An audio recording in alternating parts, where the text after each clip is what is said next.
While modern-day Zandvoort is a tight and twisty affair, that was not always the case. It's going to be high speed and high commitment today as we get ready for round 3 of the HRSC Open Wheel Racing Series. You'll see it all live here on Genisus Extreme. I am Joe Peak, and with me in the booth is Alex Goldschmidt.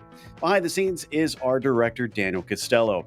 Alex, this place is going to look completely different for those not familiar with this track's history. Yeah, I mean, Zandvoort in the modern day is very tight, very twisty, very compact, very old school. But old school, we go back in time to a day back yonder, so to speak, Joe. A lot more wider expanse, a bit more of straight, flatline speed, momentum carrying. But there is still a little bit of technicality on the opening sector, so the drivers have got to be on their best behavior here at Zandvoort. Yeah, that's probably going to be the part that is most familiar, no doubt, as we take a look at what we've been through so far and heading on to in this season. Of course, we have had places such as Monaco, classic tracks, but let's not forget that we've got tracks such as Pescara that we've visited that aren't as familiar to some drivers, or will visit rather, but others are going to be definitely familiar but difficult. Nürburgring coming up a little bit later in the season, and of course classics like Spa and Silverstone will no doubt test the drivers. But over on the Formula A side, of course, we'll have Riverside in there, so that should be fun. The Canadian Grand Prix over at Mosport, that's going to be another one that has lots of swift corners throughout. But regardless, today we are in round 3. We are here in Zandvoort, and everybody's going to have to try and deal with these high speeds on what is a relatively narrow track. In fact, speaking of the track, Alex, you want to talk us through what it's like here back in '67? Well, I mean, Tarzan is going to be the tightest, one of the tightest corners on the circuit. You know, you're going to be flat out going down Tunnel West over the start-finish stretch, and then into Tarzanbach, which is corner 1, and then it's Gerlach heading into Hugenholz, and then you've got the run-up to Rob Slaughtermacher. So it's a little bit of a roller coaster over the opening half of this racetrack, and then down into Scheveler. You know, you're going to be downhill, right-hander, blind crest, blind apex, so you've got to measure it correctly, and then into Hondenbelag, Tunnel Oost, Panoramabocht, Pulleveld, Bozoit is the final corner, what we would now know as the Audi Leyendijk corner. But it is going to be a lot of speed, and you've got to really scrub a lot of that speed off at certain parts of the circuit, but you've also got to really measure your opportunities with regards to both Formula B and Formula A. And more to the point, it is about that consistency. You know, mechanical sympathy is going to be crucial. Tyre conservation is going to be crucial. You know, it's going to be a bit more of a real sort of proper full-on sprint affair for Formula B, but for Formula A, strategy is going to come a bit more into play there, Joe. No doubt, especially with how tough it's going to be to try and overtake, with only Tarzan really offering a good outbraking opportunity. And you mentioned that Formula B going to be much more of a sprint. If we take a look at what that has, only 30 laps. And like we said, this is the much faster version of the track compared to modern day. So these are going to go by quickly. Drivers will have to do what they can in that short amount of time to try and get some track position out there, especially considering this is back in the old days. So they don't have any sort of pit strategy to try and leapfrog their competitors. You're going to have to do most of your action out on the track to try and get yourself up to the front. I think they're just in the warm-up currently, so they're finishing that out before they head off, as some of the hay bales have gone non-corporeal, unfortunately. But you can see it dumps you right onto the main straight, unlike today where they let you out of the pits all the way around on the exit of Tarzan. This one, you are straight into the action.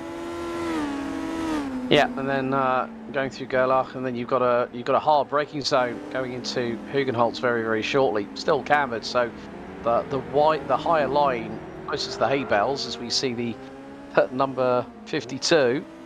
That was Oliver Davey from Smile Power Racing, getting very, very close in proximity to that outer set of hay bales. And if you go a bit too high, well, there could be a big one going into Hugenholz, but then it's run through Slaughtermacher, then into Scheveler, then you're going down you're going to go down. And this is the descent here. You're going to be absolutely flying, and then it's about keeping this big rate of speed. There's a lot of cambers into the certain corners. Also, you want to avoid kicking up the good old North Sea sand that will make its way on. Oh, dearie, dearie me.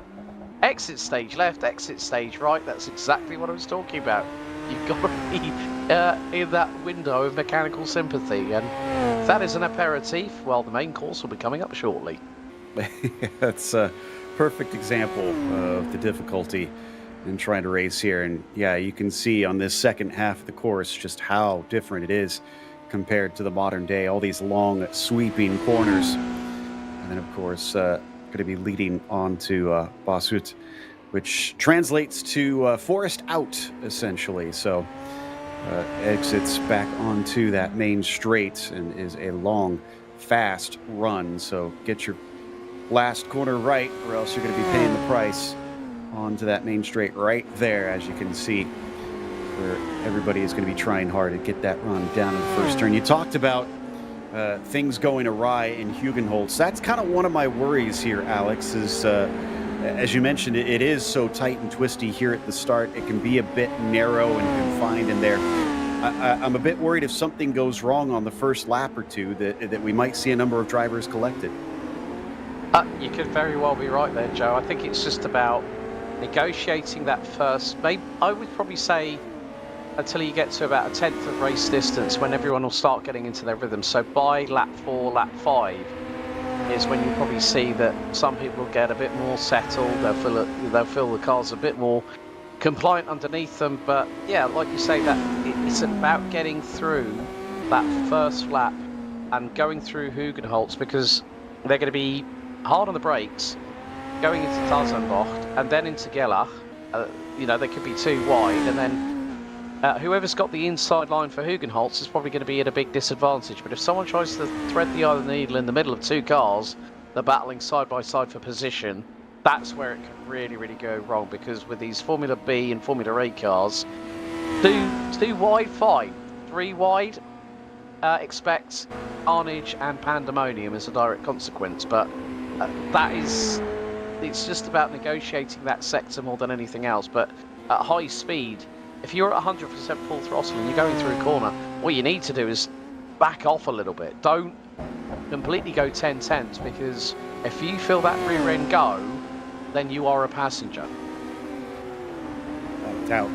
Now, as for the cars that are going to be out on the track, I believe these are all the Matra equivalents that they've got out there. I believe they call them the Eve in these cars. So these are the old Formula 2 machines. But once we get to the Formula 1 or Formula A, those are going to be various different makes, and we'll get to see the British 49, which is sort of the equivalent for this series of the Lotus 49 of the real world. We'll be talking at length about that, because this race back in '67 was highly important for that car, with it being its first appearance in Formula 1 racing. But these Formula B cars, with just 30 seconds left to go, have got to be ready for this 30-lap sprint. Drivers have already put their qualifying in and are going to be doing their best to try and use that to their advantage once we get to the grid. Speaking of which, why don't we take a look at how they're going to start with Ricardo Mendes on the pole, Niels Lankowski starting in second, Piccolo will be third, and De Vries will round out your top 4. So starting off with the best positions, Estrella in 5th with De Gentile in P6. You've got Rion in 7th and Oliver Day starting in 8th for our next couple rows. Then you get to 9th with Chaz Kaler. You've got Filippo Marazzi next to him. Jonathan D starting 11th, and Larry Salmonen will be in the 12th position. On the next couple rows, Chris Okuda starts 13th, Clem Fandango in P14, followed by Jeremy Vulliez in the 15th spot. Quentin Chaviteau will be starting in the 16th position. And that is it for our field.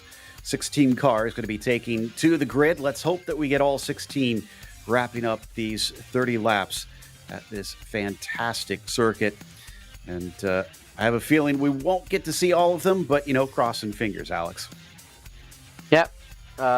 Crossing fingers, arms, legs, knocking on wood just in case, just tapping every bit of wooden surface in front of you, just hoping that they all make it through the opening lap of this 30-lap encounter as we're getting ready to go trackside.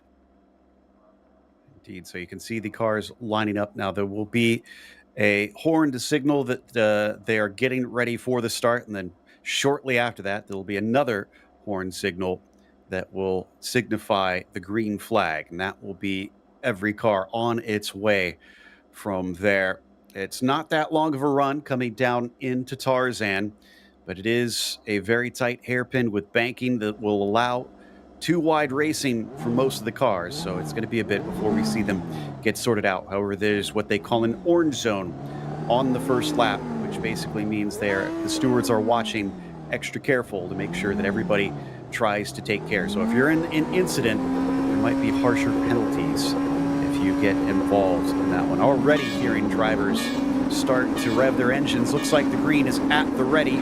There we can hear the horns. And there it is. Green flag is out. Somebody there in a few rows back had to actually check up with no place to go. But heading down into the first corner, it looks like Sinkowski did get a good run. The 47, though, of Gentile having a great move up into second, or third, rather, coming through Tarzan. Good run, it looks like, for the front of the field for that first hairpin. Now it's through Gerlach and into Hunzerud. Yeah, De Vries closing in on Mendes. De Vries goes to the high line. Mendes keeps it tight to the apex and manages to keep a hold of fourth position as the field trying to navigate their way through Hunsrug. And now it's the run to Rob Slaughtermacher, and then they go down the hill. You just see the amount of commitment from all the drivers. Then it's through into Shavlar. A little bit of kick up of dust. Of course, we are by the North Sea coast, so sand quite prevalent on the circuit. But the opening lap so far, we seem to have everyone already making it through the opening sector. Jonathan D for Winkleman Racing, and then number 41 languishing a little bit further back. But look at all this swabbling here in the mid-pack of the field. They are taking lumps out of the sand, but still keeping the throttle pinned. Oh, one going very, very squirrely. I think that might have been Tunnel Oost, and just about keeps it on the black stuff. Well held. Yeah, like we said, drivers got to be extra careful in this one. You don't want to cause an accident. Meanwhile, it's like we got a battle for second between Jacopo and Del Piccolo here, side by side, being chased by Mendes. Mendes, Mendes! He got through! Wide into there, and wow, sends it, but he gets it wound up, loses one of the positions. Is he going to lose them both right back? They're going to bang wheels. The 48 goes across. And immediately is out of this race, along with trying to see who that is with him. De Vries had nowhere to go on that one. He got caught up in that. He must have been involved in some sort of incident. He's come in for some repairs. Car was able to carry on. To Piccolo, though, thank goodness that this is a virtual race, but that car quite literally toast right now. Toast with a sense of charring, if you like your s'mores well and truly cooked, ladies and gentlemen. But yeah, De Vries had nowhere to go, went straight into the back of Del Piccolo after he went off at high speed. Let's not forget, but still there's squabbles up and down the order. Neil Sinkowski is well and truly clear of Ricardo Mendes, as we are riding on board with Salminen, who's got Villiers and Day battling away. This is not NASCAR. This is not going on banked ovals. He loses out to Salminen at that point. But nevertheless, Salminen just keeping it nice and calm at the moment. But still, you can see that Oliver Day's flirting with track limits at the moment as they come out of Bozoit and down the start-finish stretch. There are some real close battles. He crosses the pit lane line and manages to get through on Salmon and retakes ninth. There's someone's got a bit high into Tarzan there. There's Jeremy Vuilles trying to get that ninth position back. Ooh, a little bit of a battle, I think, between Estrella and Chauvetot here, as Gerard Rion in the mix as well. In the number 40, he is at the front of it, and it's the 37 who manages to sneak through along with the 52. That's going to be Kaler and Oliver Day managing to take position over Gerard. Now he watches from behind as we climb up the hill towards Shevelock, just as blind as it is in modern day, but this time, whoa, as he loses yet another spot. Jeremy Vulliez, who we saw lose a position just a lap ago, is already on the charge forward. That'll move Jeremy up into 8th.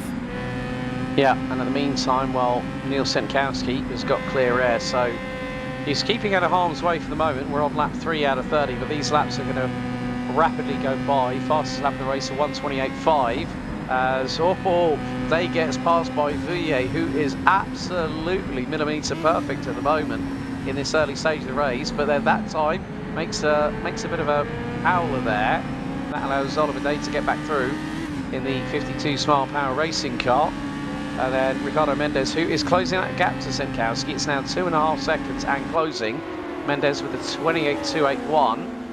And it's side by side between Rion and Salminen. Salminen unable to get through before Tarzan. Lock up on the right rear by Gerard Rion as they come out of Tarzan. To run through Gerlach into Hunsrück. And again, this battle between Kaler, Day and Vuillet is going on like a howitzer. Vuillet round the outside of Hunsrück. Is he going to get the run into Slottermacher? He's got the inside line, he's got the fast done there, Joe. I'm starting to get the sense that Vuillet has been kind of out of position at the start of this race. He's been making some big moves to try and move upwards. Day, nothing he could do to try and stop him, as that 56 car is just on a mission to try and move forward. So next on his list is going to be Chas in the number 37, as we got a car off. Caleb and Day, they've both got off. Oh, Oliver Day's nearly got out. Oh, dearie me. That was Code Brown clean up on aisle 3 right there for Smart Power Racing's Oliver Day, Joe. He nearly flipped it. You can see why shortly after this time period they put a chicane in right about that point to try and slow these cars down. It was a very dangerous part of the track going through Tunnel Oost. So we've got a replay. Let's see, with this is why Jonathan D wound up in pit lane, making some contact, going into Gerlach.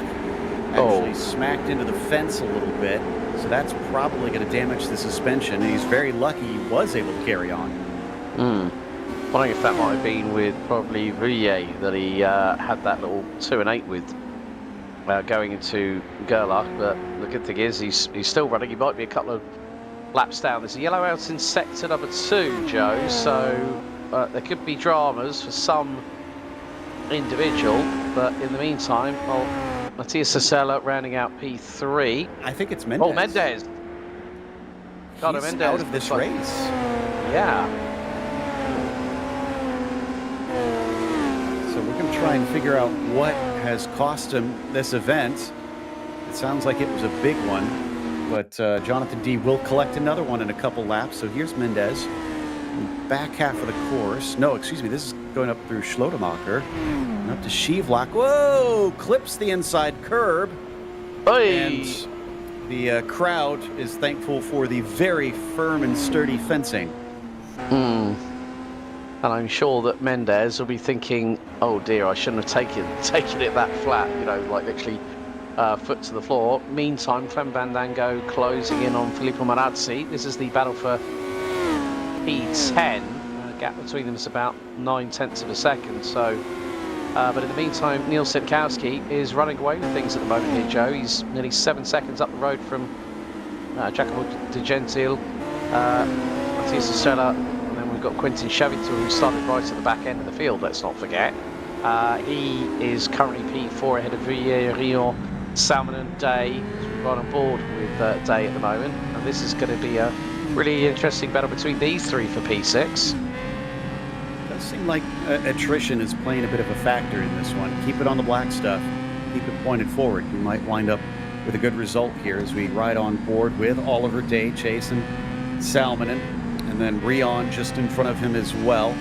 If I was him, I would try to keep maybe a little bit of this distance in case something does go wrong in this fight. Yeah, you want to have that sort of a little bit of a backup strategy in plan. You want to have a little bit of leeway, so if you need time sometimes to react when there's an incident, and then you've got a split second to either filter the car left or right, or get on the brakes really, really quickly and just make your way through and keep your nose clean, because the slightest amount of damage is going to compromise your race in the long haul. But you can see now that Salminen to the right hand side, Oliver Day's going to get a double toe. Is he going to make it? Well, he's going to go for it. They now pass Riot. He's going to go through possibly on the inside of Salminen into turn 1 at Tarzanbach, and Oliver Day will keep it to the inside, Salminen to the outside. They've now got the run through into Gerlach, where Salminen will get the inside line. But can Oliver Day throw a little bit of a miracle pass coming through at Hunsrück? That's not going to be the case, because there's 2 to 3 car lengths between them. Been doing on that one, so he falls back once again. Salminen with a great defense coming and braking late into Tarzan. That will hold on to 6th place for now. That said, they're about, it looks like 4 or 5 seconds behind the next car of Jeremy in that number 56. This is our leader, Sinkowski, who has been controlling proceedings up at the front in that number 55. Nobody seems able to catch the car for now. Already 9 seconds now. He is continuing to stretch that gap over the field. Yeah, it's going to be very, very tight indeed. But there's De Gentile 8.4 seconds behind, and there's still quite a lot of laps to go. But the way that Sinkowski has just run away into the distance, it's been quite straightforward at the moment. Oliver Day been giving us quite a bit of action. He gets another go at Salminen, and again he's given the inside. Seems like Laurie does like that outside line. The banking allows you to really carry the speed. You can see the lockup from the 52 of Day. This time, though, he will not be denied as he manages to get past him, and he's going to shut the door. Yeah, I think it was a case of Oliver Day just had to try and put the feelers out on Salminen on that particular occasion, as Marazzi and Fandango again going into battle. And Fandango around the outside on Marazzi. That was a good move there. Heading through into Gerlach and then into Hunsrück. So Fandango makes it up into 10th position. So yeah, some great battles here and there, as Salminen closing in once again, I'm fearing, on Oliver Day for that 6th position. Oliver Day now 6.8 seconds behind Jeremy Villiers in the number 56 Newland Racing Team car. But again, it's just about keeping that consistency out on track. Well, that's really hounding Fandango on this one. Wants that position back, but drops off coming through Hondenvlak and Tunnel Oos now. Maybe just not quite as brave through some of those swifter corners. See if he gets it back a little bit later on as they head through Bossen and Bossut. And it looks like we got another caution happening. I don't see another DNF popping up on my timing screen. Way wide there from Fandango as he exits out of Bossut, but makes it work. Definitely using up every bit of the track as we check out Canton Chauvetot.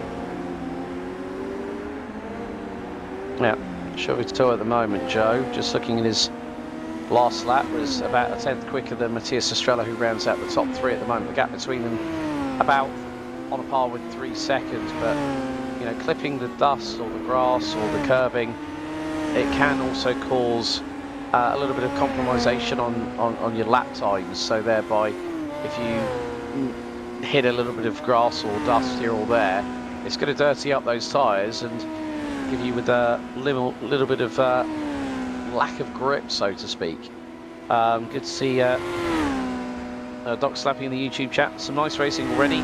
I'm settled in for the afternoon. Well, you'll have to get settled in for the 90-lap Formula A race coming up, but nearly at 1/3 distance so far, Joe, and Neil Sinkowski has run away, I think, to Belgium at this rate, with the lead that he's got at the moment.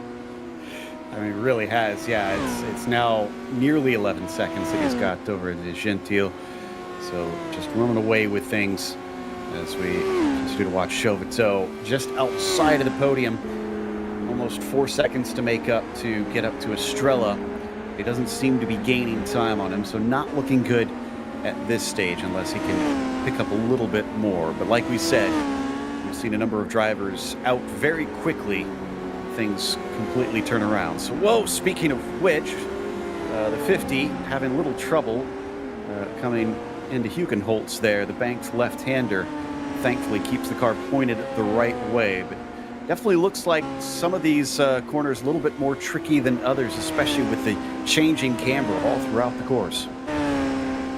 Yeah, and you know, I think some of the drivers are still trying to find that rhythm, and it's when you're constantly having to deal with high speed, your eyes are on a swivel, you know, your heart's pounding, your adrenaline's through the roof, and you're trying to make as minimal mistakes as possible. And through this, you know, from Schäffler down to Bozoit, you've got to be very, very committed. So you're not really giving yourself a big amount of time to breathe. And it's only when you get down to the start-finish rate where you can straighten the car up and put the pedal to the metal, as we've got now. We're past the third distance mark, but still, you know, we're down 3 cars already. We've got 13. There is going to be a possibility towards the latter part of the race where you might see a little bit of physical and mental strain on people as they get towards the latter part of it, because this is a hard track to race at because of it, the natures of the high speed, and especially with these lightweight Formula B cars. Yeah, you talk about the mental strain. Really only got the run out of Forest Out down to Tarzan to relax. Otherwise, it's just a constant right-left, and all of them, almost all of them, medium and high-speed corners keep you really focused. So, oh, we got a problem with Estrella. So there's our third-place runner. Was that De Gentile that he had a tangle with? Yeah. Okay, so it looks like the yellow machine is off the pace. Will we see a change in the podium? I think we will, because Estrella is going to have a damaged car. De Gentile's left rear was actually ripped asunder from the car. And yeah, Estrella's losing pace big time, because here comes Chavito up the inside. He's going to chance it. He got through. Vuillet's not too far either behind. Estrella has lost 2 places at the drop of a hat. Chavito nearly sideways through into Forest Haute. And on that particular occasion, he's got Vuillet right on his rear. Vuillet to the inside. Estrella's going to park this into the pits, I'm afraid. But look at this drag race across the line. And Vuillet is through on Chavito. But will Chavito go high and wide to the outside? No, thinks better of it. Ducks the inside line. And just like that, Jeremy has gone from, I think we saw him in 9th position earlier on in the race, to now sitting in P2. He's really grasped this opportunity. De Gentile is the one that starts it all, it looks like, has a bit of an off coming through Schlotemacher, bounces off the wall, and unfortunately trying to react, but not in time. It looks like Estrella just could not avoid the incident. Kind of had an air of Ricardo Menzes, he went off at the same point. You're right, yeah. De Gentile, but De Gentile ended up going a little bit further along, whereas Mendez ended up rolling. And just the amount of force that went through the back axle when it hit the catch fencing, well, it ripped the left rear off the car, and yeah, De Gentile is a direct correlation out of the race. So yeah, it's still difficult to say, you know, how many cars are going to be here at the end of this race, because we had 16 starters. We now have 4 DNFs. We now have Estrella, who's managed to get out, but is going to be all the way down in 11th spot. And Jonathan D will be like thinking, okay, that early pit stops afforded me not to have to battle with anybody else. As V and Chavito again battling tooth and nail over 2nd position. And once all the madness started with De Gentile, Senkowski now has a lead of nearly 25 seconds up the road, as there is Oliver Day, currently running P4. much double his gap.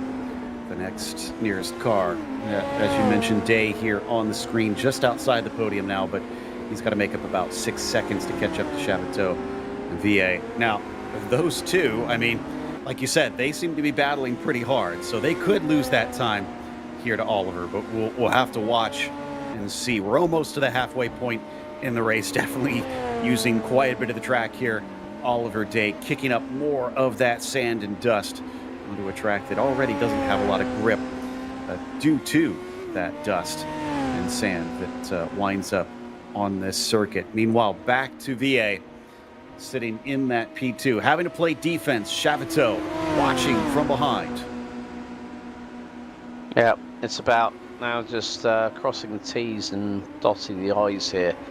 It's more about a case of just keeping that car, as we were talking about earlier, Joe, on the black stuff, and don't put a foot wrong. One wrong move and someone will capitalise big style. But the gap between them is 4/10 and closing. Chavitot getting the toe from VA down the start-finish straight. And look at the closing rate of speed. Chavitot, is he going to be close enough to assert a move on V8? No, not quite, but V8 kicks up the sand on the inside of Tarzan. Now through into Gerlach. And again, it's about 4 to 6 car lengths between them. Chavitot gets a little bit of air by hitting the curb on the approach into Gerlach as they now go through into Hunsrück, and this could be the opportunity if Chavitot keeps it nice and clean, and if VA makes a mistake. But there might have been a little bit of a mischief there from Chavitot, so V8 now has a lead over him of about 1 point, make that 2 seconds nigh on. Yeah, we could hear that from the onboard. Just did not sound right on the revs. You can see the damage that has done as that car becomes a much smaller speck off in the distance. Good news for fans of Matthias Estrella.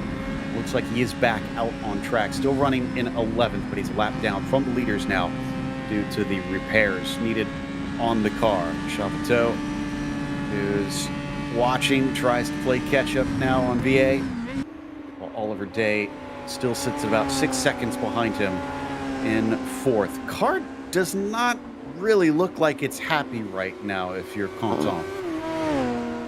Yeah, I think that's definitely the case. It's, yeah, because we've got tyre degradation to consider over the course of the race distance. I mean, we're nearly at halfway, so coming up to 15 laps remaining, and well, there was a bit of a lock up there from Chavitot. There's Senkowski just enjoying his Saturday afternoon countryside drive by the North Sea coast. It's just quite... Senkowski got the jump on everybody, but it was the initial squabbling behind that allowed him to clear off with an early couple of seconds lead, I think, after the opening couple of laps. And from that, you know, De Gentil having that big old off to Scheiblatt and Slottermacher, it just goes to show that you take one curve a bit too gratuitously and then it can spit you into the local countryside, as we found out from many other drivers so far. We talked about that, how this track really does test the drivers. Yeah, at this rate, I get the sense that Niels is going to be on the beach and putting his blanket out by the time the other drivers are hitting the finish line. He is really running away. Chaz has got himself a nice 6th place here, and Salmonen is his target up in front of him. Brief yellow flag, not sure who that was involving. Ooh, it's another one here in Sector 3, so it seems to have had another issue. Whoa. So... Oliver Day's got 3 wheels on that wagon. Oh dear. Oh, and I thought that was a net code that we saw for Chaz, but it looks like maybe he did get some damage on the car. That wheel bounced off initially and then suddenly appeared back on the car. So in quick succession, Chaz Kaler, Oliver Day, and Jeremy VA. So that means Chavitot now up into 2nd. Salmonen moves his way into 3rd. Well, that now... all I'm going to say is we are nearly 50% depleted of the field. This is Formula B, so this is the drivers that are trying to work their way into Formula A, and unfortunately, that means that we might not see some drivers succeed. So here's what happens with Oliver. Oh, lose it. Did he turn in too quickly, or what did he? Oh no! The 56. Okay, so this started with VA having an issue in front of him, and he was trying to avoid. So VA kind of kicked it all off, it looks like. Yeah, and I think probably that Oliver Day actually connected with VA, so VA's wheel was going off. And then poor old Chas Kaler got caught up in the crossfire. So, yeah, let's have a look at VA. Oh, he's got off. Oh! He's got into the scenery big time. Another impact. And just missed Chavito at that point, who was coming through at a big old rate of speed. And then, yeah, there we go. So he thought he was rejoining and was going to wind up on the left-hand side of the track and just misjudged that rejoin and wound up picking the wrong way in. So kind of a comedy of errors all around. And yeah, there you can see the contact with the debris that wound up taking out Oliver Day as well, or Chas Kaler rather. Yeah, so we still have 9 cars out of the 16 starters going along here, but yeah, it's just been a fait accompli for Neil Senkowski for the number 55 Wilk Sport entry. So another replay here. Oh, this is going to be Chavito, I think. Yeah. So there's Villiers going off. Chavito. Oh my goodness! 2 wheels on the grass. Keeps a hold of a bit of a tank slapper for the number 50, and goes right. I'll make sure I get through that gap, and by golly, did he do so? Yeah, you can see him, the nose dip as he tried to brake just to give himself some more reaction time there, and it wound up being the right call in this situation. So at this rate, Jonathan D., who's actually scored 12th, is going to inherit a few more positions. He'll be up to 9th by the time he gets by those with their DNFs. So that's already a top 10 for the driver that was dead last place at the end of lap 1 in pit lane, taking repairs. And D, I mean, the way things are going, I don't know if I'd count out a top 5 for him, honestly. Well, we've got another replay coming up here. And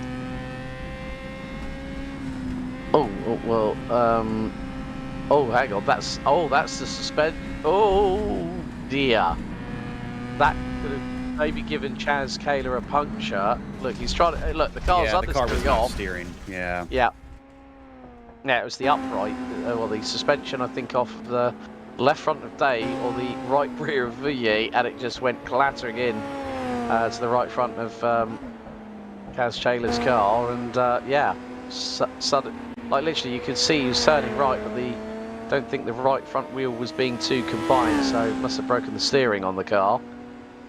And that could also be done if the upright from one of the 2 cars that had been damaged had caused the puncture, because that would also cause chronic understeering as a direct correlation.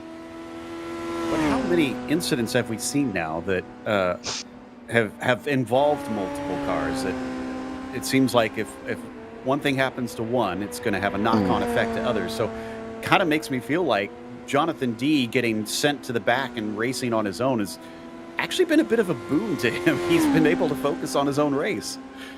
Yeah, just go, you know, just happily run his own race, not have to worry about what's going on in front of him, and just going, okay, right, I started last after lap 1, I'm now 9th. I smell a whiff of points in the air for Mr. D. That's a good point. And Estrella here, back out there, is still ahead of him. He's another one that got involved in other people's incidents, but was also able to carry on, at least up to 8th now, gaining a few positions after those incidents himself. Let's see, it looks like about 18 seconds up to Chris Okuda. That's probably a bit much to ask for in what looks to be about 12 laps that he has to try and play catch up here. I guess 11 laps, since he is a lap down from the leader, so he's got even less time to try and get to his next rival. Speaking of the leader, though, it is now up to 33 seconds over Chauvetot back down there in P2. Yeah. Looking at the last couple of laps, Joe, Senkowski, his last lap around was 29.1. He did a 28, I think it was a 28.3 the lap before, so Neil Senkowski just being really, really consistent, not over pushing, not over driving the car, and just hitting his marks. And when you're out front, you know at least everyone's going to try and get a jump on you in the race start. But if you can make that stick and carry on for the first couple of laps without any real dramas, then you can really sort of like think, okay, well, I've got a shot at winning this here. Now, putting it mildly, I had predicted that Akuda might be a bit too far away, but now I'm starting to second guess that because I'm looking at the lap times. Estrella is one of the few other drivers that is able to crack into the 129s right now. Compare that to Chris, who has run a 134 last time. So Estrella, if that pace difference keeps up, he absolutely has got an opportunity to get P7 as we watch Marazzi, who's the next one up in 6th. Yeah, Estrella took 1.1 seconds and now took another out of sector 1 on Chris Akuda. Now took another 1.3, so he's probably on course for taking another, I'd say probably the best part of another 3 seconds out.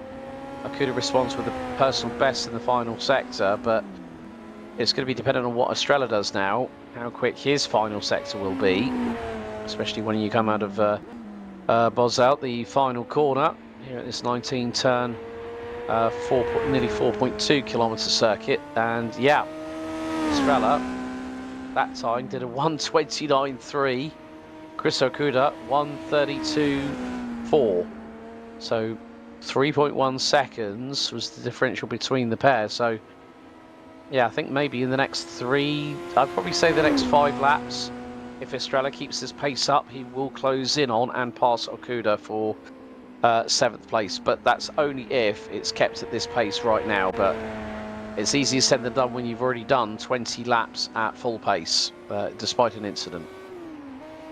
Yeah, and Akuda did pick it up by about 2 seconds, 1.5 seconds, something like that, from lap to lap there. Maybe somebody got on the radio, let him know that Matthias is on his way as we watch Clem Fandango, the next one up there in 5th position. Also very much on his lonesome right now, 13 seconds ahead of Marazzi, 17 seconds behind Rion.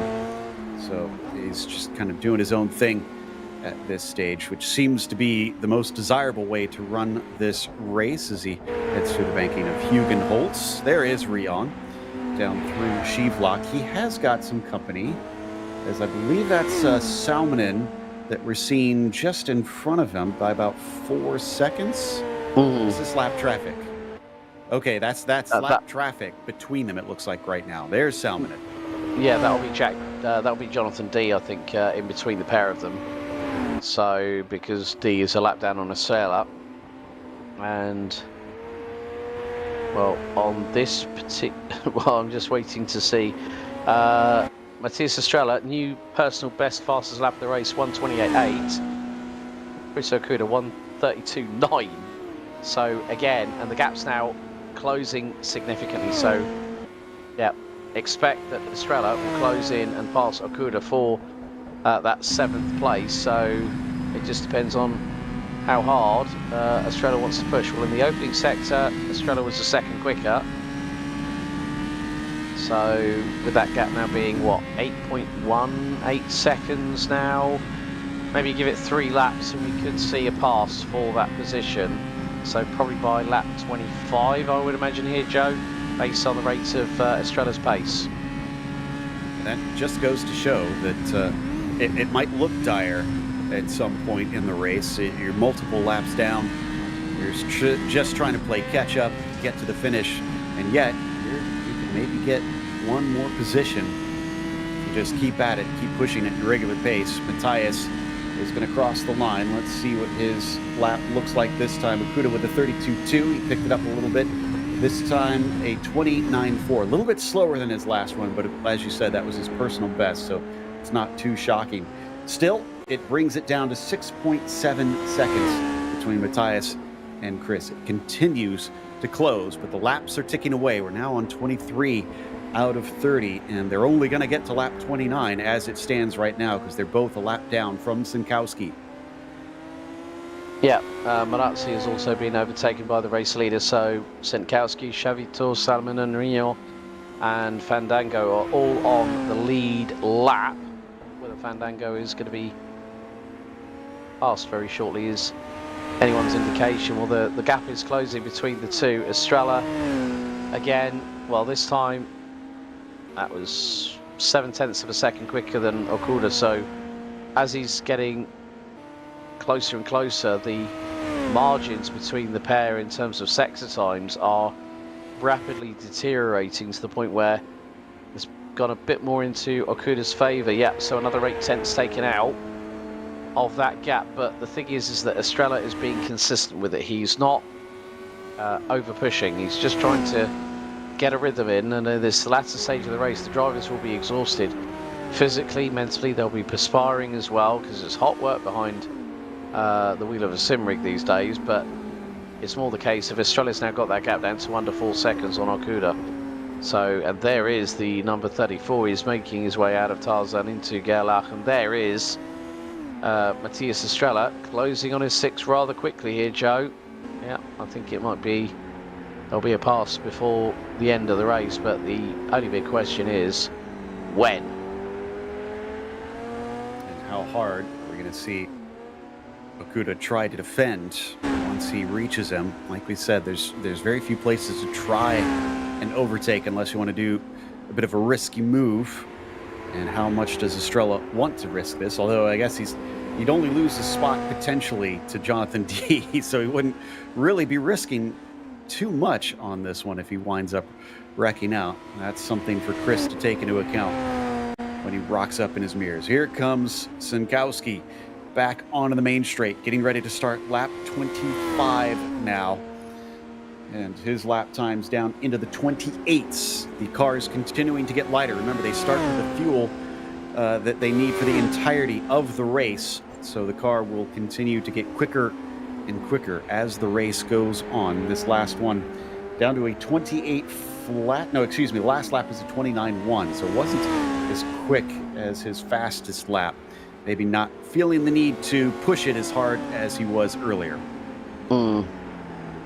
Yeah, I think it's just sort of get the car home, get the points in the bag, and just enjoy the rest of the weekend. That's what Senkowski will be doing, but it is going to be rather interesting because obviously after this we've got the Formula A race, which is going to be 3 times the distance. Well, I'm hoping it's not going to be 3 times the calamity, but 3 times the amount of battling out on track. I mean, we've got 9 runners and riders here. The gap between Okuda and Estrella is now 2 seconds. So Estrella's if in doubt flat out mantra has quite clearly worked for the number 39. So Masubi Motorsports' Chris Okuda has got to watch his 6 very, very shortly indeed. Matthias has no doubt got visual now in a lot of different spots around the circuit of his rival. Can see him. That's going to motivate him all the more. Senkowski, who we've been watching this lap, gets ready to cross the line. We actually have the qualifying for Formula A happening as we speak. This latest lap down to a 28.9 this time by. So back into the 28s for Neil Senkowski. And Estrella is down to 1.1 seconds.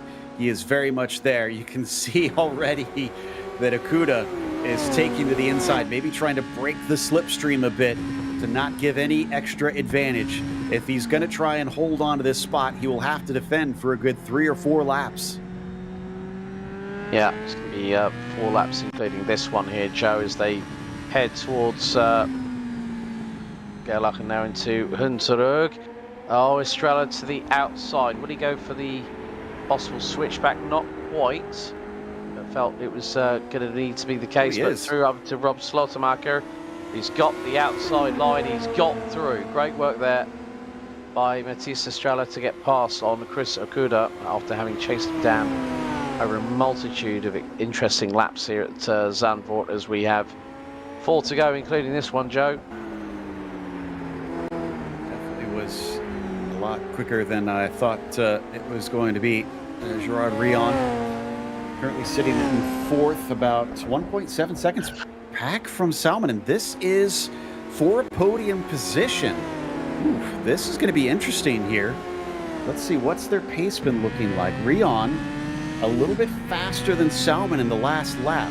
So it does appear that he's catching. But let's see what this lap looks like as we ride on board with Gerard.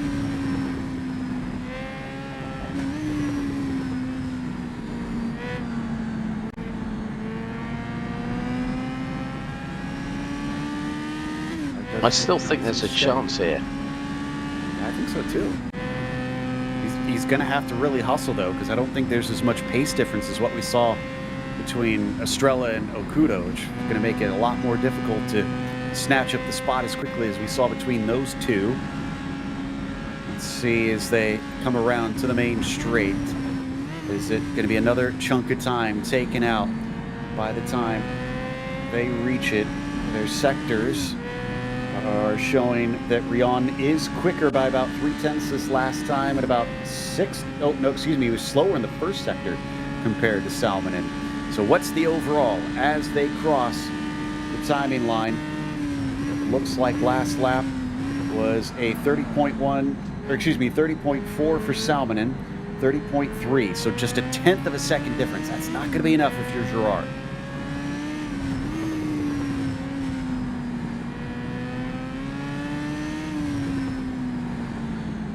Feel like he's struggling a little bit in this first sector in comparison, although we saw a puff of smoke off of Salmon and maybe locking up the brakes. I think that was in a Hugenholtz that he had an issue there.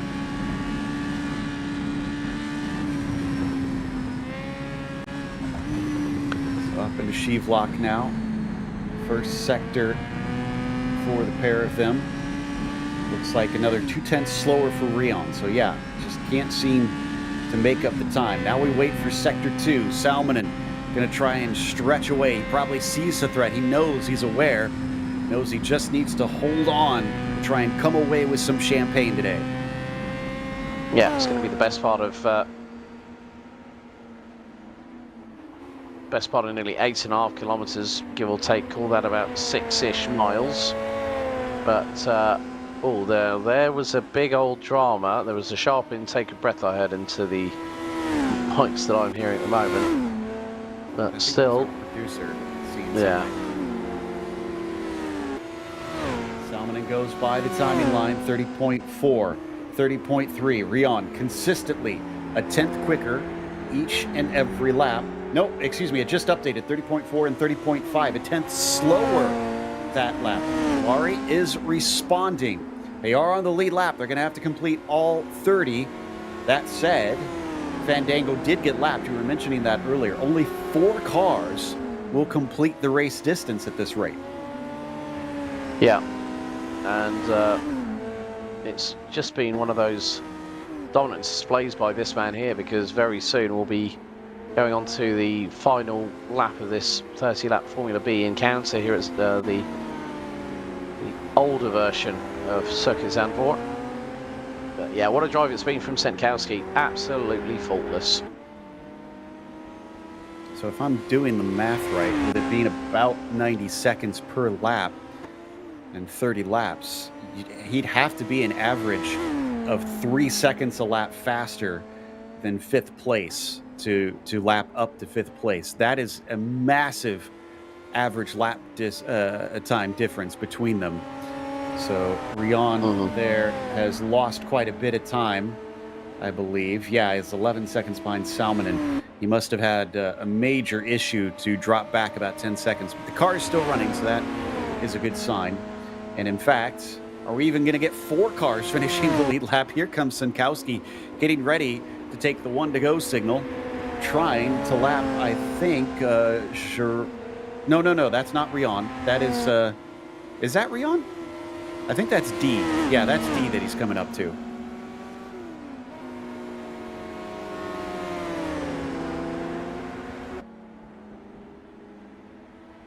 So what happened to Gerard? Behind the bushes. There we go. Oh, okay. So clipped something and mercifully had an off at a spot where there was a lot of grass before you hit any sort of fencing, and was able to return.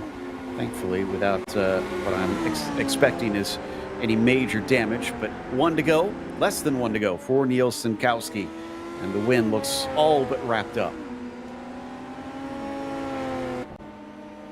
Yeah, that it does, Joe. It's been pretty easy for Niels Sinkowski. Just got the job done on everybody else at the start, and no one's really been able to pressure him that hard for long. You know, when you're stretching out that kind of commanding lead. Then you've got Estrella and Marazzi. They are battling over. They were battling. It looks yeah, like they were Estrella's battling. already got him. Yeah. Wow, really impressive comeback from the 39 of Estrella. This is the man that has shown the way for everybody else. Out of the final corner now, Niels Sinkowski takes the 55 to the finish line for the checkered flag and the win in the Formula B race here for the Dutch Grand Prix. Yeah, commanding victory as we wait for Quentin Chavito in the Buckeye Racing Dynamics number 50. Larry Salmonen for his team. There we go. It's just mere formality now, because second and third are the best part of nearly 2/3 of a lap down on the race leader after the finishing distance. But yeah, second is quite literally half a lap behind at 42 seconds. That's absolutely massive. Chavito probably still thrilled. I mean, look at that. He's weaving in celebration. He was not expecting to come away with a P2, no doubt. Salmonen behind him, another 25 seconds down, still on the lead lap somehow. There he is, as the Finn going to be able to as well celebrate, surviving the pressure as Rion made a mistake late on. yeah, looks like Fandango's going to take P5. Okuda and D have decided to call time. They would have taken the checkered when they crossed the line, but yeah. And then it's Marazzi that manages to keep a hold of 7th position and is effectively going to be one of the last ones to cross the finish line. But yep, Sinkowski has done a number on everybody else here for this particular round, the season. And then yeah, a great little way to end things off, but more to the point, Joe, why don't you take us through the results as and when we have them, because Niels Sinkowski on a completely different level to everybody else here today. Really is. There is your winner, Niels Sinkowski over Quentin Chavito. They're sitting second. Larry Salmonen finishes third, with Gerard Rion being the last driver to finish on the lead lap, only 4 completing. Clem Fandango behind him in 5th, with Matthias Estrella, a brilliant show of determination to finish in 6th position after falling well back down the order. Filippo Marazzi will be 7th, and Chris Okuda will take 8th. Jonathan D, the last driver to finish this race, in 9th. From there, you get to DNFs, with Kaler being the first of the drivers not to complete the race at all. Oliver Day, VA, De Gentil, Mendez, De Vries, and Del Piccolo also DNFs in the end. So just about a little over half of the drivers managed to finish, but a good chunk of them definitely didn't get to the end. Let's see if we get to chat to some of our winners. In fact, it does look like Niels Sinkowski ready to talk to us as he's hopped out of the car. Niels, I mean, nothing more to say other than that was a dominant victory. Half a lap difference, the next nearest car. I gotta say, it's pretty much like Monaco, where the winning margin didn't reflect any pace advantage I had, because there were certainly cars between me and Quentin that could have been much, much closer to me, like Ricardo, who was catching me in the first few laps until he dropped away. Must have been a pretty big crash, because he DNF'd instantly, I believe. But yeah, with all the faster cars that were chasing me falling by the wayside, yeah, it ended up with a pretty big margin. That it did. I mean, were you, speaking of margins, were you leaving anything on the table in terms of your pace? Because we saw so much attrition today, almost seemed like it did pay dividends to maybe try and play it a bit safe. Yeah, the first few laps I also wasn't pushing outright. Ricardo, I think, did push a bit more and caught me, but I wasn't trying to do anything crazy. Like, if he's faster and would have gotten up to me, I probably wouldn't have fought him too hard. I'm trying to pick up points for the championship, to be quite honest. And then once more people crashed behind me, I could just take it even more safe. But yeah. I mean, that's understandable. Big picture, always important. We are early in the season. How important is that championship to you from day one? Is that what you kind of came into this season thinking about? Well, after signing up, not really. After Goodwood, definitely, because I had the pace to win there, and crashing out of the lead at Goodwood really annoyed me. So now I'm kind of thinking, if I still win the championship, that's just fine that I crashed out of the lead there. So I do think championship now, yes, I can't deny that. Hopefully just a small blip on things in that big picture. Well, again, congratulations. Like we said, just an amazing showing here today. Thank you. That was Neil Sinkowski finishing P1, P2 behind him, Chauvetot, and Quentin. It looked like, as we heard from Niels, that some of that comes down to drivers ahead of you having issues. So what's your take on this second place? Is this something where you're just happy to wind up here, or are you disappointed in your performance? How are you feeling? Definitely not. Definitely happy with that. With what happened. I started from the back because I got caught in an incident in my very first qualifying lap. So I couldn't even have a chance to try to qualifying for the race. So I knew it was a uphill battle, but I also knew it was a very long one. So I took it quite carefully. Yeah, I had an impressive start. Again, I don't know, 5 positions from the start, very early on. And then it was just staying on track, and somehow I find myself fighting for podium positions. And I was already very happy with that. And had a very big moment when the car just in front of me, who was P2 at the moment, had a big moment.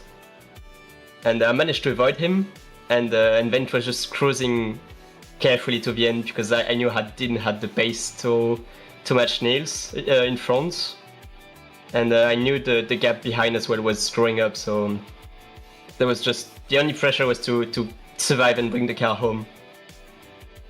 It sounds like that was kind of the goal for a number of drivers.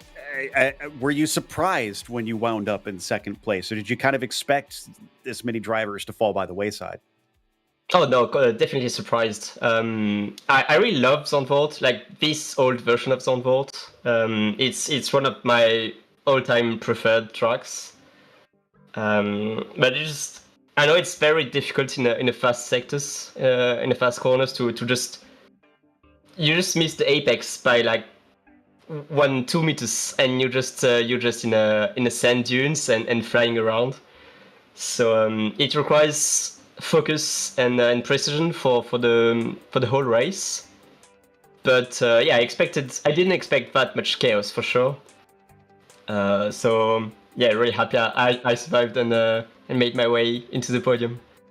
Well, enjoy the champagne, and again, congratulations on a P2. Thank you very much. So, Quentin Chauvetot, who finishes P2 in the Formula B race, but now we get over to the Formula A race, Alex. Like you were saying, 3 times as many laps, 90 laps today. So it's going to be a lot longer, a lot harder. And these are more powerful cars. I mean, we already saw Formula B struggle with the precision required here. What's it going to look like with these cars? Well, with a bigger amount of horsepower, Joe, the skill level intensifies exponentially. Expect faster entry speeds, faster exit speeds, and you've got to be on your A game. This is not a race to be trifled with. Not this circuit as we've seen in Formula A, Formula B. Formula A, this is all guns blazing. I mean, when you got some of the drivers that have got, like, say, the GBR P83, 420 horsepower in a car that weighs just under 700 kilos. You look at, like, say, the Beagle T1Gs that'll be run with the likes of Jene Simoncic and Ross McGregor with the Rafa Racing Club. That's got a very, very good power to weight ratio. 580 kilos worth of car, 400 brake horsepower. Do the math on what the power to weight ratio of that car is going to be. That is going to be a rocket ship in a straight line. But it is about how you get through these opening 10 laps. You've got to widen that window when it comes to dealing with the 90-lap race. This is even more physically and mentally exerting than Formula B. When you go to Formula A, expect a steep learning curve from the word go. No doubt. So according to Alex, drivers have to be on their Formula A game today. So as we get ready for the drivers gridding up soon, we have our main show in store for everybody out there. Sure, there's a few butterflies for some of our drivers as they will start to grid up. They're just in the warm-up right now, wrapping things up. Definitely a lot of familiar names as Devin Braun out there. Jene Simoncic going to be competing once again. Nicholas Kirsten, Reese Gardner, Jerry Ferry, all drivers that have been staples here in the Formula A cars up to this point and taking their skills out to Zandvoort. And it has already proven to be a difficult track, so they'll have their work cut out for them, no doubt today. So let's go through our grid and tell you how they're going to be starting out. And not really too many surprises with our poll, as Jene Simoncic will start on the top spot. Bert Knops in P2. You've got Devin Braun in the third position, followed by Nicholas Kirsten in fourth position. After that, Ross McGregor fifth, followed by Nicholas Hillebrand in sixth. Big congratulations. Nicholas actually just got engaged recently. Liam Dolan seventh, and Jerry Ferry starting in the eighth spot. Reese Gardner starting ninth today. Tom D in the 10th position. Danny Foreman in the 11th spot. And then the outside of row 6 has Franek Godrecki. From there, Matt Wright starts 13th. David Bassa Celadon will be starting 14th. Austin Birchfield 15th. And Mafonwi Fleur in P16 for Baskerville Hobbyist Racing today. And that's going to be it for our field of 16 cars. Same amount as we had before. Only 9 finished last time, Alex. What's the over-under on we getting more or less drivers finishing? I'm just going to wait and see what happens, Joe. I think sometimes it's better to sit on the fence with that one because you never know. We could have a bigger rate of attrition, higher top speeds. This is where you really, as you put words into my mouth, saying you are going to need to bring your Formula A game to this 90-lap encounter. But strategy is going to be crucial. Millimeter precision, also commitment is going to be another thing, especially going from shave left down to pos out. As the lights are out, we go racing here in Formula A, and an absolute scrabble at the front end of the field, as it is neck and neck between Bert Knops and Jene Simoncic, heading into Tarzan for the first time. But Simoncic gets the whole shot and leads the field, but look how close they are between them. The top four you can't cover with an A4 sheet of paper at the moment. It's challenging down into Gerlach, especially if you're going side by side for second place. Hillebrand and Knops battling one another. Also have the number 3 of Devin Braun in there trying to give chase. In fact, he might have the position. No, he has to fall back into fourth once again. Remember, we've got these British 49s out there now for the first time this season. The real-world counterpart of the Lotus 49 showed up for its first ever race, and it won here. So they have sort of a precedent to try and live up to. Well, one of the things we've got to watch out for is Nico Hillebrand in that Scarini 312. based on the Ferrari of its era. Power to weight ratio, pretty mighty. 390 brake horsepower in a car that weighs just under 550 kilos. So that is why Hillebrand is less than 4/10 off of Simoncic, who still holds on to the race lead. But Devin Brauner has dropped behind Bert Knops. We run on board with the man from Germany in the number 3. Good friends with Nico. Actually have met Devin Brauner in person. He is a pretty tall individual, but he's one of the nicest guys you can ever want to meet. But he is a very, very hard charger. He looks to the inside, under braking into Tarzan. Devin Brown through on his Brabham Motorsport teammate. Oh, was that? Oh, that was Knops off. Knops off. Oh, he just about regains it and comes into the path of Branislav Drecki, who's through on the inside, but Knops round the outside of Gerlach. Incredible recovery from Bert Knops, from disaster to retribution on that particular point in the circuit. Braun is probably going to be reminded after the race that that golden rule in racing, don't take out your teammate. Thankfully didn't take him out, but certainly has disadvantaged him, as that driver is now well down the order, unfortunately. Austin Birchfield, meanwhile, back here in the thick of things. The number 17 fighting for 12th with Matt Wright just in front of him, one of our Australian drivers, fighting hard and definitely sandwiched between himself and Jerry Ferry as well. That's the other car very close to him. Here's Devin Brauner now trying to stick close to Nicholas Hillebrand. In fact, is Hillebrand on Simoncic here? Yes. Yeah, that's for the lead. Wow, he is suddenly on a real charge and going to try and see if he can take something down into Tarzan, but it's not quite close enough. No, he needs to be about 0.2 of a second behind him coming out of Bozout in order to have that opportunity. But look at how tight Hillebrand was to the inside of Tarzan, now into Gelapov, and then it's going to be the run into Hugenholz. So this is where you're going to find who's going to be the bravest on the inside line. The higher line through Hugenholz is the better line to take, but sometimes you can throw it up the inside. I've seen it done in real life. You can go high side, low side, still have the opportunity to overtake, but with that higher line through Hugenholz, Joe, you're going to have a better momentum carry. You're going to be able to carry maybe an extra 5 to 8 kilometers an hour speed and still carry it. But look, Hillebrand sideways. Oh, no, nearly clashes wheels. Oh my goodness me, they are absolutely fighting tooth and nail. Brauner on Hillebrand. Hillebrand now closing it on Simoncic for the race lead. Nicholas Kirsten and also Liam Dolan for the Écurie Atlantique squad now makes it into the top 5. And look, the gaps are no more than about a second between the top 4. Well, Kirsten's lost a little bit of time. He's got Liam Dolan swarming all over his exhaust pipes. The same is happening with Devin Brauner from Brabham Motorsport ahead of the, well, when he's got Scuderia Fervero's Nico Hillebrand, and now the lead has expanded to 0.9 of a second. Simoncic 1:26.601. New fastest lap as Liam Dolan goes toe-to-toe with Nicholas Kirsten for 4th through Tarzan. This is exactly what Yerne needed, those two to start battling. One thing we haven't mentioned, he's in that Yonda. It is 400 pounds heavier than the Scarini. Holy cow. I thought with a longer race, we'd see drivers try to settle in and really just try to tick some laps off. I'd say that is not the case here. Nicholas Kirsten, and quite the scrap for 4th.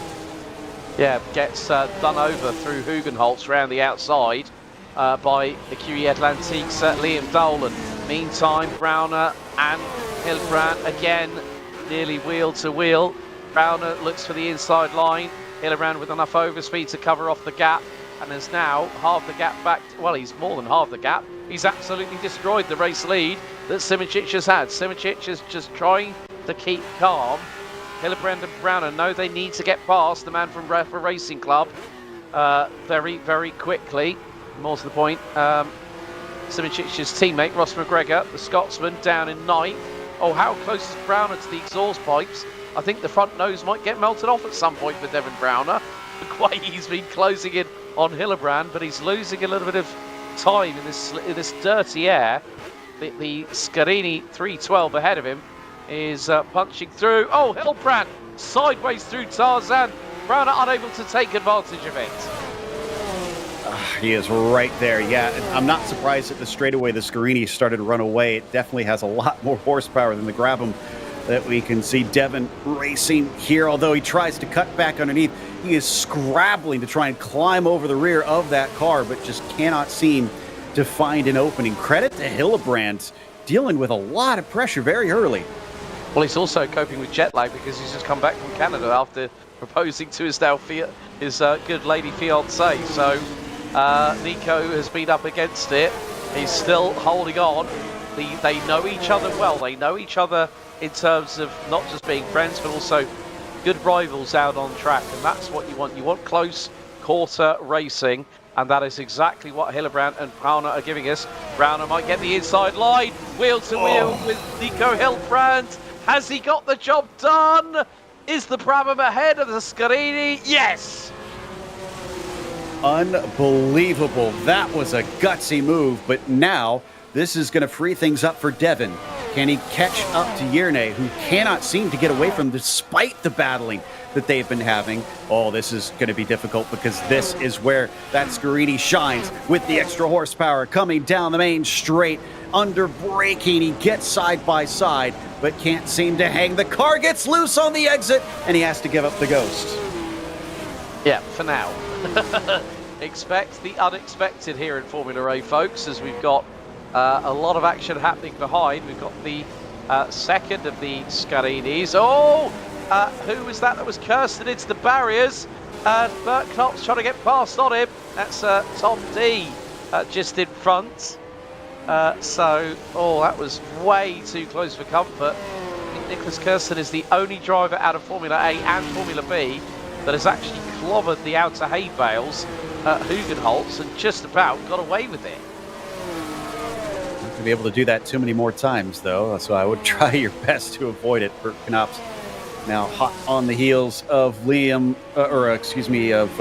Kirsten for 6th place. Remember, Bert kind of disadvantaged by a bit of a scuffle with his teammate Devin earlier on in this race, falling backwards, trying to now play catch up and having to do some overtakes in the process. It was very wide there from Dolan coming down through Forest out, but it looks like the extra horsepower will save him as now he starts to accelerate towards Tarzan.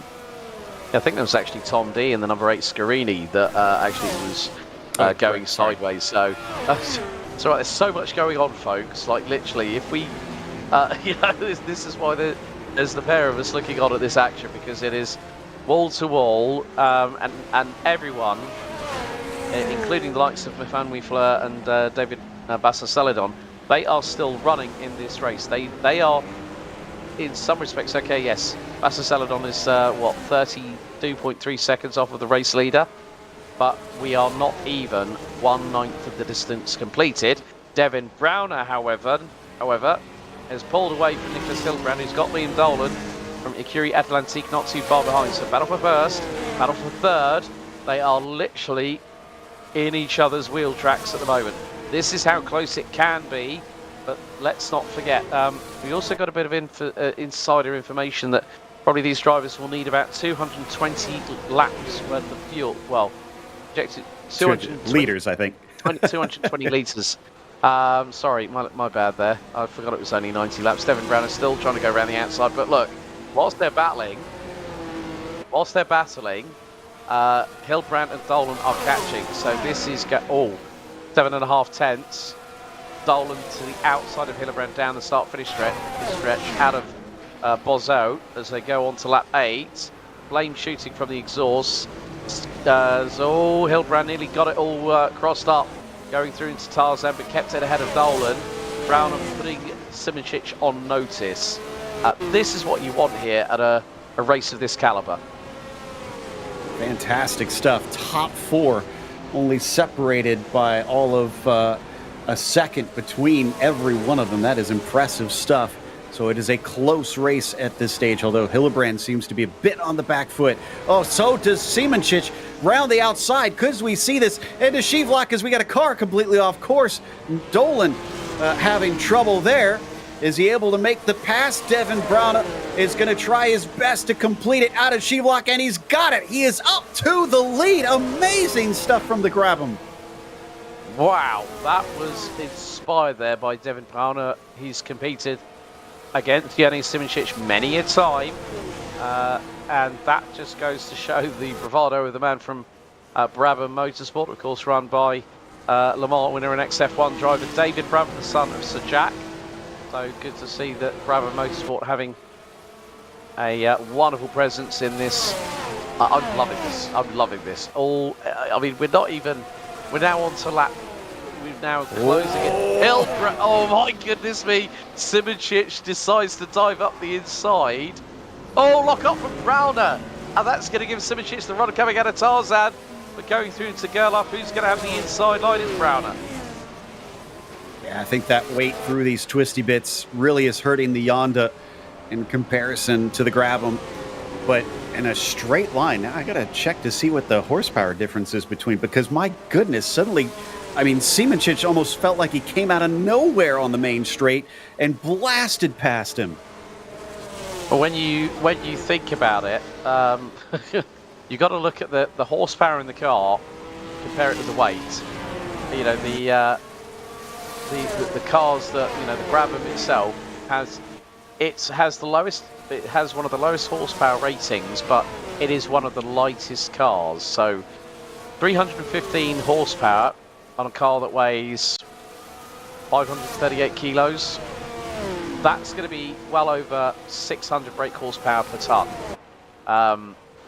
So from that aspect, you would think that, I mean, the Scarini is going to be even more ridiculous, probably closer to 700 brake horsepower per ton. But it's just, it's about keeping that balance. And, you know, you have to say that Liam Dolan was very, very lucky on the previous lap. Got a yellow out in Sector 3. Tom D looks to have hit a little bit of trouble.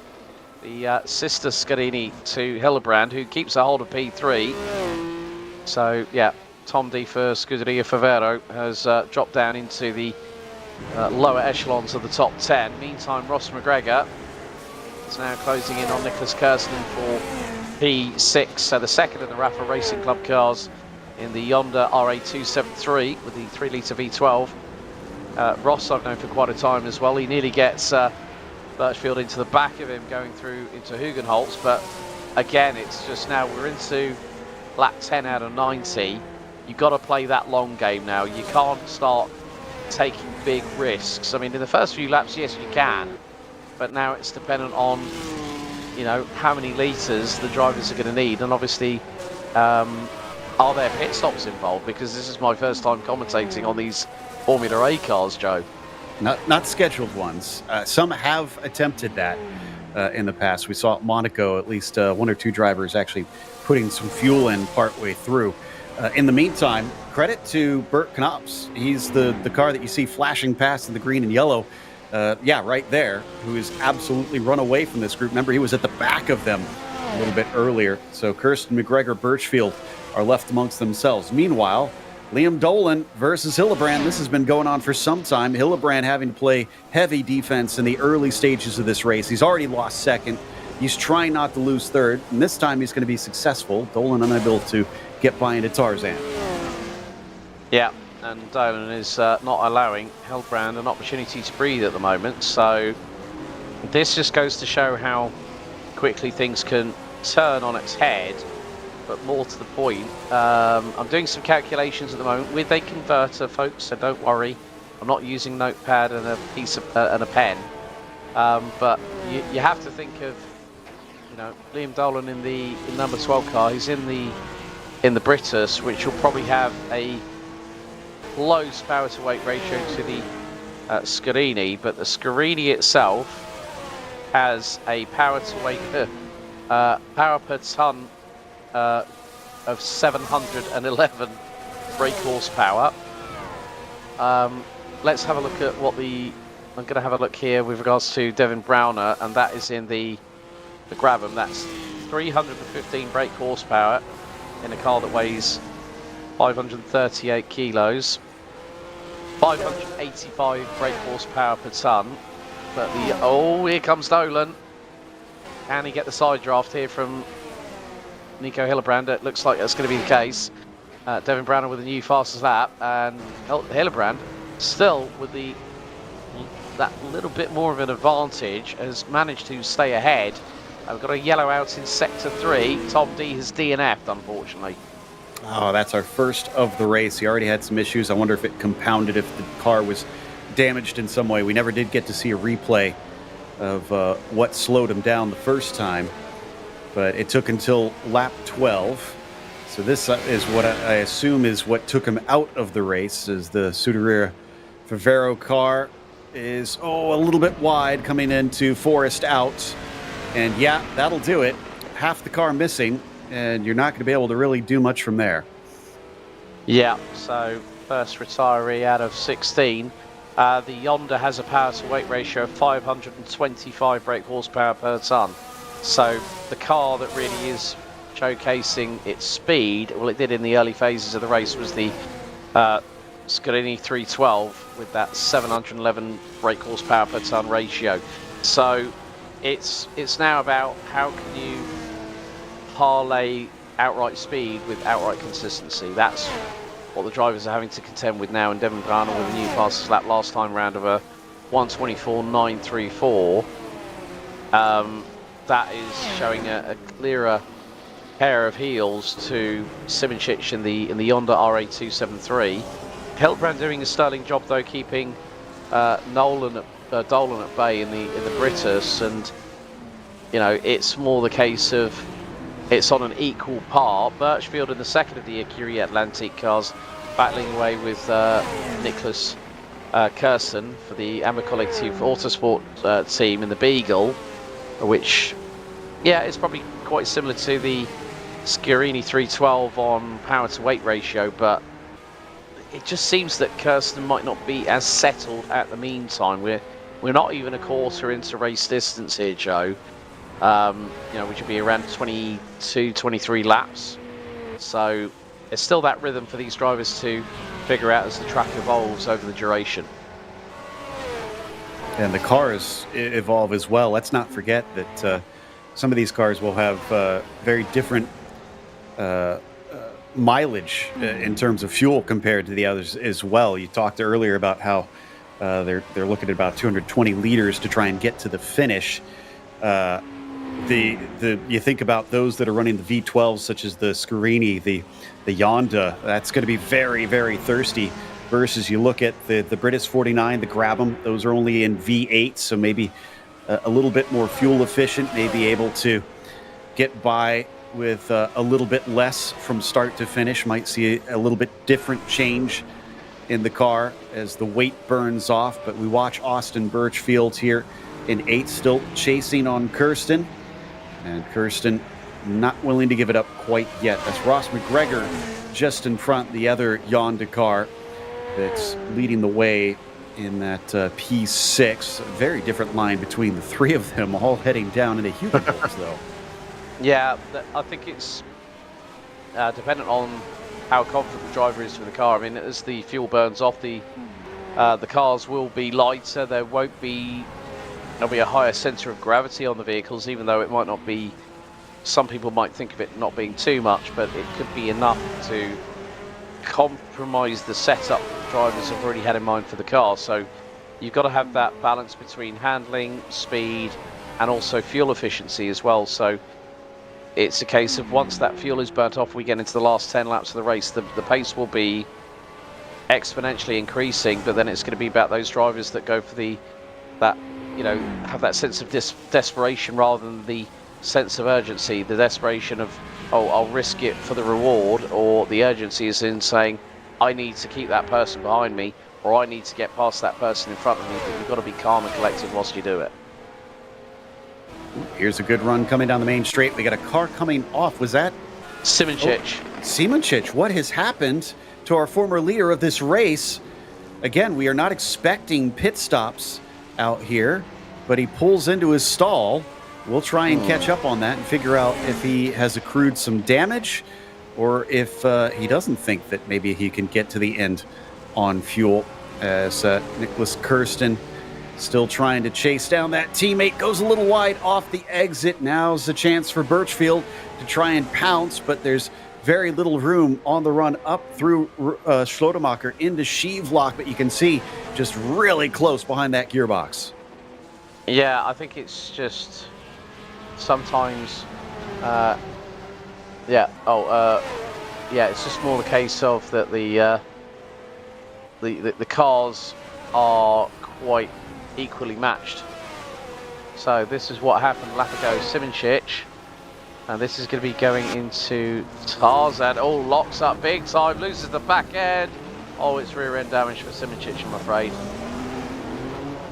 And they have unfortunately pulled a fast one on us. Yes, they have the livery of the real-world Hondas, which the Honda is based on, but if we look closer at the car, we're being told that is actually a Beagle that they are running, which is after the Gurney Eagle, based on the Gurney Eagle in real world. So we'll have to reconsider some of our perspective on how that battle has been going. Meanwhile, back to Birchfield here, who I believe is, in fact, in the Beagle. Let me double check that, because I think that is the Beagle colors. Trying to find him on my list here. Birchfield is the British. In the British, so yeah, if that's the British 49, then that'll be the so the Beagle T1G with the V12 that both Simoncic and McGregor are using. Not too dissimilar a power to weight ratio when it comes to the Scarini. Only the fact it's 400 brake horsepower, 580 kilos, so you're probably talking about 640, 650 approximately power to weight ratio brake horsepower per ton. But Birchfield is all over the back bumper, can't really say back bumper, back exhaust pipes of Person again. This is back in the good old days where it was no slicks, no wings, and someone having a bit of a moment ahead of Hillebrand and Dolan, whether that was Devin Browner taking a little bit of dust onto the tyres.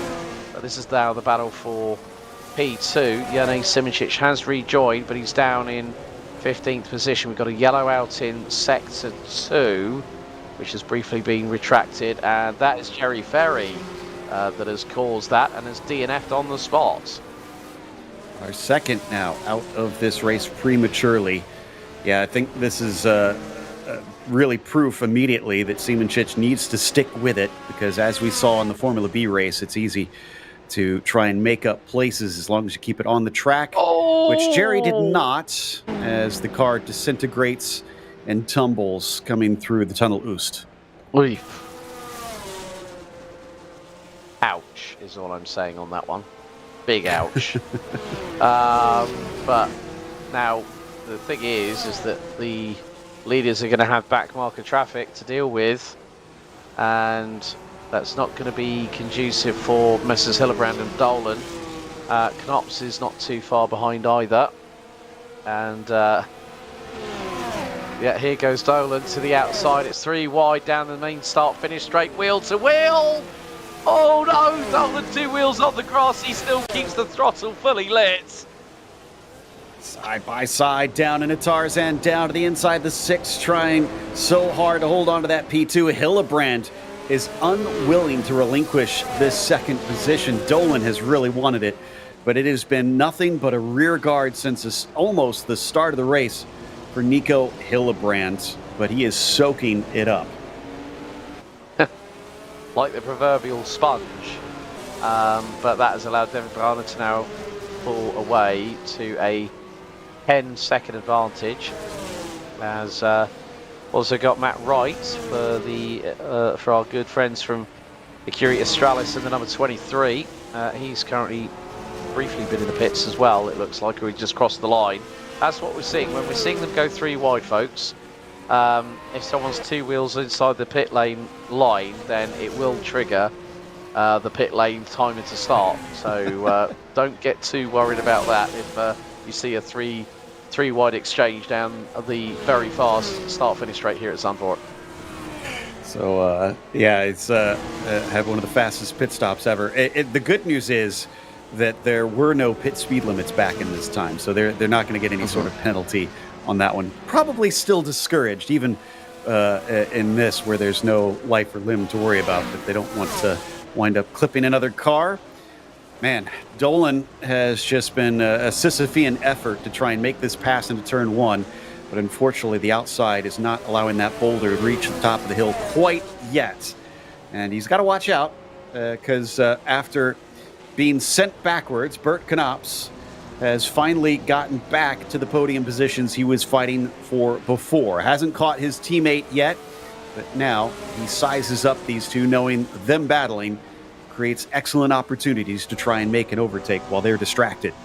Yeah, we're right on board now with the number 12 Akiri Atlantique entry of Liam Dolan closing in on Nico Hillebrand. But yeah, as you rightly said there, Joe, Bert Knops for Brabham Motorsport is closing in. He's only 3/10 behind as we go into one of the fastest parts of the circuit here at Zandvoort. And it's just about, just not doing too much steering, just be counterintuitive to what you're thinking. And Liam Dolan, 2 wheels on the grass. Knops is right all over his rear like a rash. And that has allowed Hillebrand to pull away ever so slightly. But Bert Knops, I think, it's not a case of if, it's a case of when does he get through on Liam Dolan. They're going to go down the start-finish straight very, very shortly coming out of Bozout. And now this is the chance, at least, for Knops to close that gap. Come down to half a second by the braking zone for Tarzan. So Bert Knops on a flyer for Brabham Motorsport. Can he get past these two to follow in the footsteps of his teammate Devin Brauner? But who knows? Bert Knops could have so much pace in that car. Oh, and off goes onto the grass and the dust. Nico Hillebrand slowed the Scarini B12 down by an unusual method. Could have caught the catch fencing there. He's still in position, but this is kind of an interesting switch if you're Liam Dolan.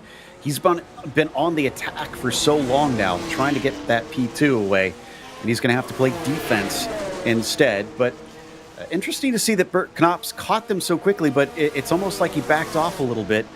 He gives some space. I wonder if he's trying to size this up and get an opportunity such as that, where we saw a slide out of Dolan.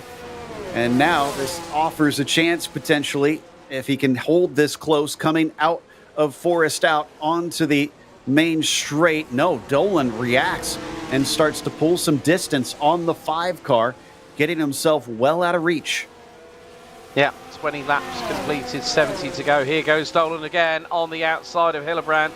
Down the start-finish straight, he's got a nose ahead of the Scarini, but Hillebrand will still have the inside line for Tarzan.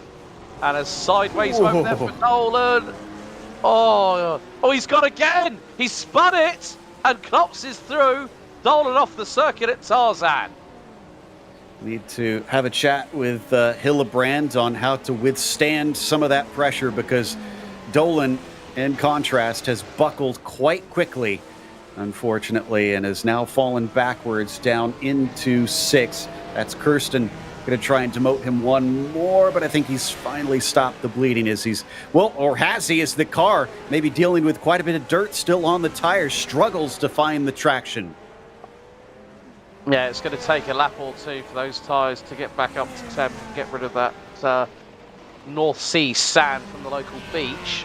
That is not going to help Dolan one iota, but Kirsten just trying to keep it nice and tidy. Knops now on the back of Hillebrand as this is now the battle for P2.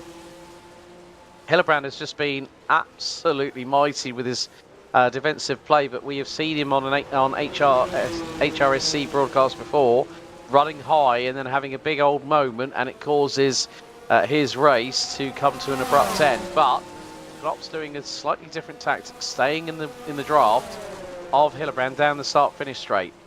Gap is expanding between the two. Hillebrand down the gearbox, sparks flying from the front of the Scarini as they go through Tarzan. I think it's just the fact that the Scarini in a straight line is really, really quick, but when you get to the twisty stuff, the Grabham comes into its own. Very much so. And it was the British 49 that they were racing against before with Dolan. This one, like you said, a grab 'em, so maybe going to be a slightly different set of circumstances between the pair of them as they weave up through Schlotemacher and into Shavelock.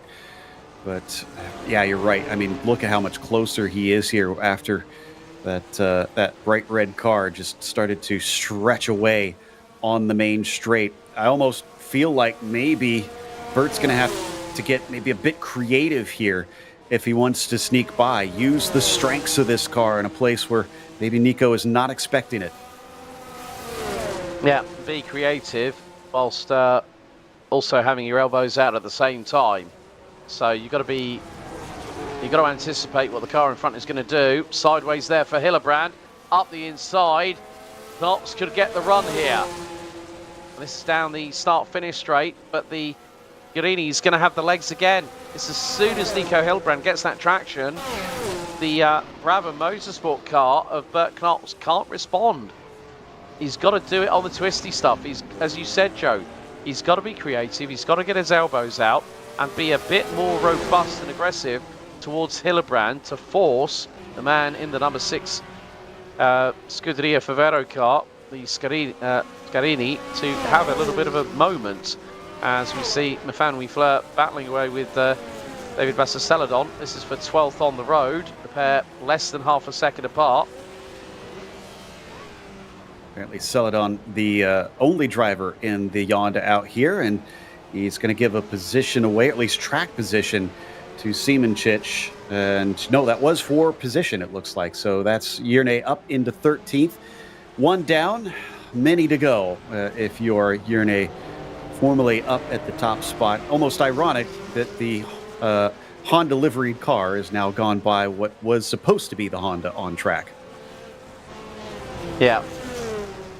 And Mefanoui Fleur's not going to fight this. She's gone a little bit wider to allow Siemenchich to get through, but then slots in nicely. New fastest up by Brabham Motorsports' Devin Brauner at 24.873. His lead now over Nico Hillebrand is 15 seconds. The battle for P2 rages on like a thundercracker at the moment because Hillebrand is 0.3 of a second ahead of Bert Knox. There is Brauner making his way through out of Hugenholtz, and then is going to be making the run up to Schlotemacher and then Shavelach very, very shortly. But this battle for second place has been raging on like a campfire that's had some liquid, has had some lighter fluid thrown onto it, and it's spontaneously combusted into the upper atmosphere. Maybe like a bonfire on the beach or something, as this is, massive between P1 and P2. Nico having to play such defense has meant that the leader is run away by 15 seconds already. It was a different driver, though, behind Nico, and now it's Bert Knops going to try and get up to his teammate here and see if he can make it a 1-2 for Brabham Motorsports as well. But Nico Hillebrand, of course, going to try and defend as hard as he can to hold him back. And he's got the experience at this stage to do what he needs to do. Knows that he just has to keep on his marks through this portion. Hit his exit coming out of Forest Out. And that will give him the advantage. And yeah, the car just scoots away down this main straight. And you can see the distance pulling despite the slipstream that Bert had coming off that final corner. I think there could be a little bit of, we were talking about fuel earlier on, Joe, that maybe Nicholas is holding back a little bit, just trying to, I wouldn't say the word back up, Knops, but just make the back end of that screening as wide as humanly possible. Yeah, that's true. Save a bit of gas coming through the twisty portions of the track, knowing it's going to be all the harder to try and sneak by. Ross McGregor in the meantime versus Nicholas Kirsten. These two battle for 6th position. That wide entry, trying to get the exit, knowing that this is a very fast portion off the exit of Hugenholtz. McGregor unable to reel in Nicky at this stage. And this is all behind Liam Dolan by about 2 seconds. We saw Liam fall backwards earlier, but looks like he's recovering and has started to get away from these two. So these this pair can focus on one another, at least for the time being, as we're getting close to about a third of the way through this race. Now, these cars obviously just a bit faster than the Formula B cars. McGregor, though, clipping the dirt coming out of Tunnel Oost, discovering just how tricky it is here through the back half of the course. Yeah, and at this point you don't want to make any unforced errors or any unforced mistakes, because it can cost you dearly. I mean, you know, when you look at it with Jene Simoncic off at Tarzan backwards into the barriers, rear end damage sustained, and it's a case now of Simoncic is trying to close that gap on Matt Wright from Acurity Australis in 11th position. The gap between them is about, well, it's north of 65 seconds.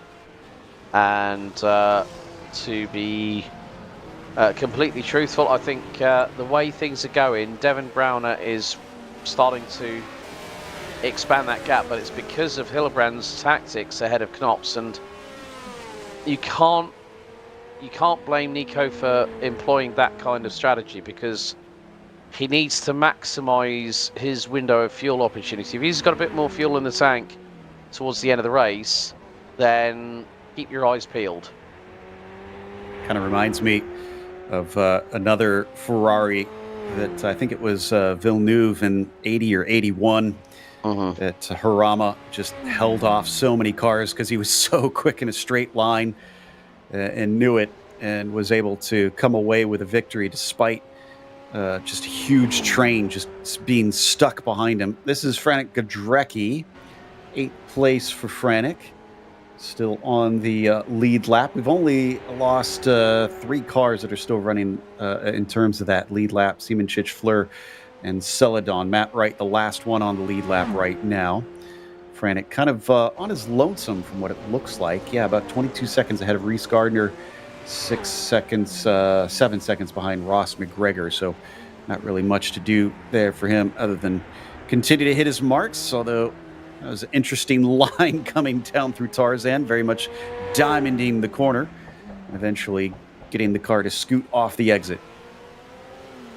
Yeah, and that could have been a lot nastier if things had gone a bit more awry. Reese Gardner still holding on to that 9th position, but just looking at Matt Wright versus Jene Simoncic, 2 seconds a lap is the differential between the two drivers. Of course, Jene Simoncic has been competing in sim racing for a very, very long time. A lot of accolades that man has secured over his career, and it's more the case of how quickly can Jene close in on Matt over the remaining of the race distance. But then, of course, we've still got, well, I mean, we're on lap 27 out of 90, so we're not that far away from a third distance being completed, but it's now settled into a rhythm where the drivers are now able to run their own race. And you talked about another big slide there from Reese. Talked about it being perhaps warm for a number of drivers. Reese, being one of our Antipodean competitors, actually has it probably nice and cool down there right now. So we're in the wintertime, the southern hemisphere. Bert Knops now still working on Hillebrand and trying to do what he can to take this spot, but hasn't been successful yet, although he's quite close now coming up into Tunnel Oost. I was going to say you're going to have to be awful brave through there, and it looks like he didn't quite have what he needed to try and make that one happen. So backs off once again. Sounds like we might have one of our retirees ready to talk to us, maybe enlighten us on what happened, as Tom D has joined us in the booth. Unfortunately, going to be scored last on the field. Tom, commiserations. What exactly put you out of the race? Lack of talent twice in a row, unfortunately. Yeah, no, I had a bit of contact with Bert as he passed me. I just got a bit loose and tagged him slightly, and then that kind of spun me off, and then I had a bit of damage from that. And yeah, that was all she wrote, really. What's it been like in these Formula A cars? Because we saw a number of DNFs in the Formula Bs, but it seems like only you and Ferry is pointing towards maybe a bit better job out there trying to keep it off the walls. Is it pretty tough in these cars with this being such a fast track? Oh, certainly is for me. I can't obviously speak for anyone else, but yeah, I mean, the quality towards the front of this field is really, really impressive. I mean, a lot of the guys are kind of esports or ex-esports, so they're all super, super quick. And even as you go down, there's kind of everyone's mega, mega talented. But yeah, I think they're really tricky. Obviously, I saw you in the broadcast earlier, kind of reading the numbers, but yeah, they melt the rear tires immediately as well. At least certainly the Ferrari does that I was driving. And so you end up with kind of, I'd say 15 or 20 laps in, and I was really struggling kind of with the rears. Not that I got this far at that time, but generally, yeah, they're definitely a challenge. Well, I mean, that gives us some great insight on the battle we're watching on screen now with Hillebrand versus Knops. I mean, is there anything Bert can do? Because it seems like every time Nico gets to that main straight, the power of the Scarini just pulls him away from Bert. Will the tires start to leave him? Is that maybe what Knops needs to try and get the attack on? Yeah, I mean, could well be. I mean, obviously Nico and Bert are both uber talented, so it's very, very tricky to pass here anyway at the best of times. And yeah, the Ferrari's quite light as well as being quite powerful, so it's not even that easy to do it on the brakes. So I'd say wait for a mistake from Nico if one should come about, maybe like that. Perhaps not, yeah. So I'm not sure. I've got no advice for Bert. He's a better driver than I am. Whoa, although just as you say that, welcome to the commentator's curse. He has an off and loses some ground. So now he's got to make that right back up. Well, Tom, I'm sorry that we're talking to you so early before the race is over, but a huge thank you for coming and chatting with us, because definitely gave us some info that we weren't aware of about these cars. Yeah, no, that's all good. It's anytime you want. Hopefully, I'll be in the races for slightly longer in the future.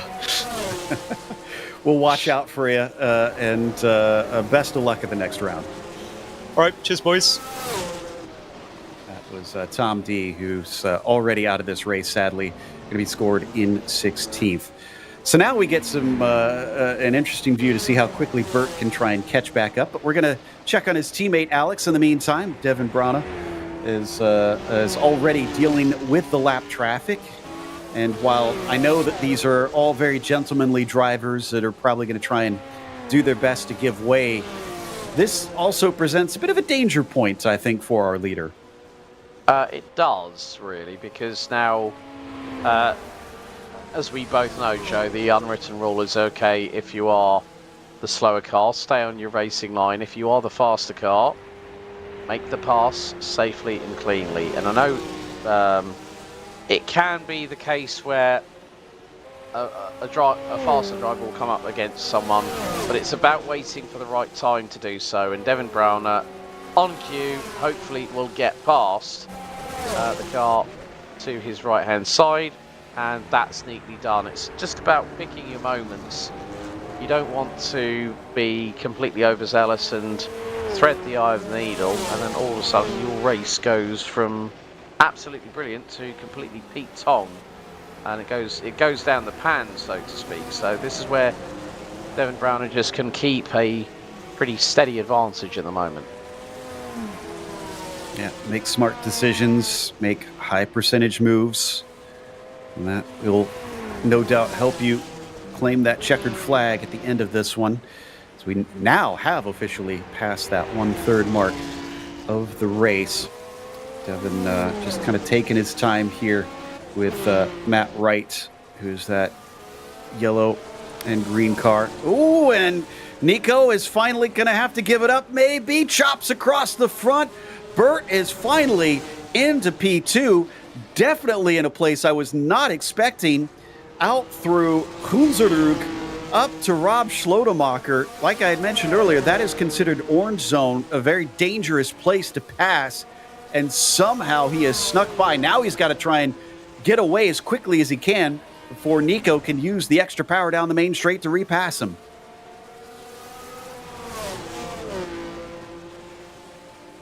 So, what's it going to look like once they get out of Forest Out?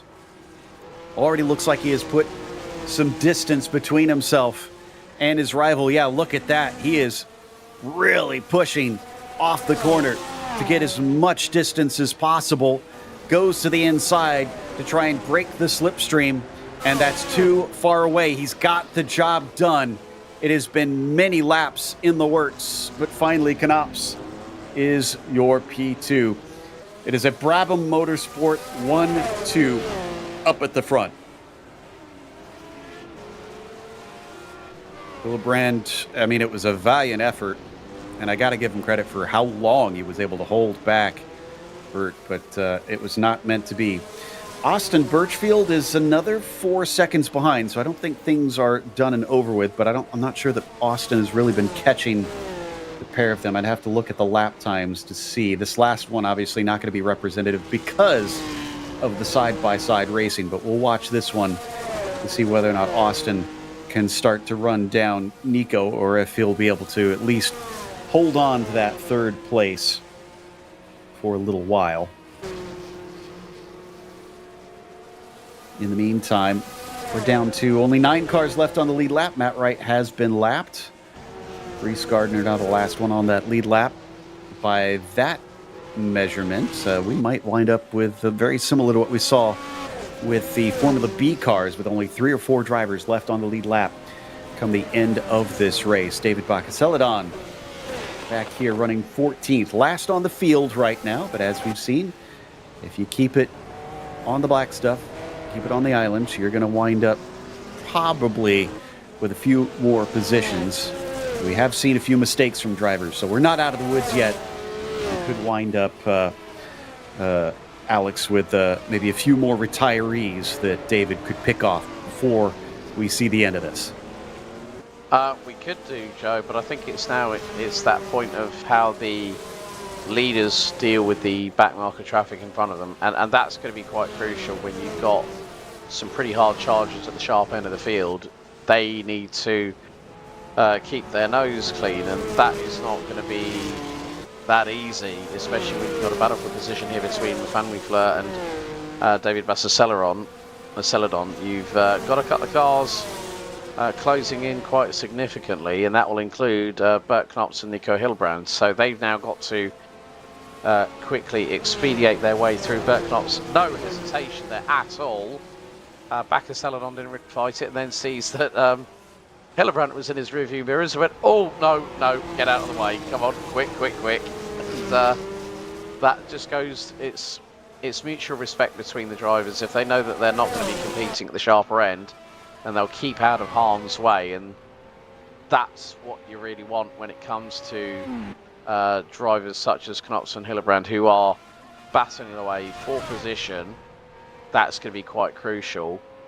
And Simoncic now, at the moment, in the meantime, is closing in on Danny Verman for 11th place. The gap is now down to 44.5 seconds. So Simoncic has just done his last lap, a 1:25.451.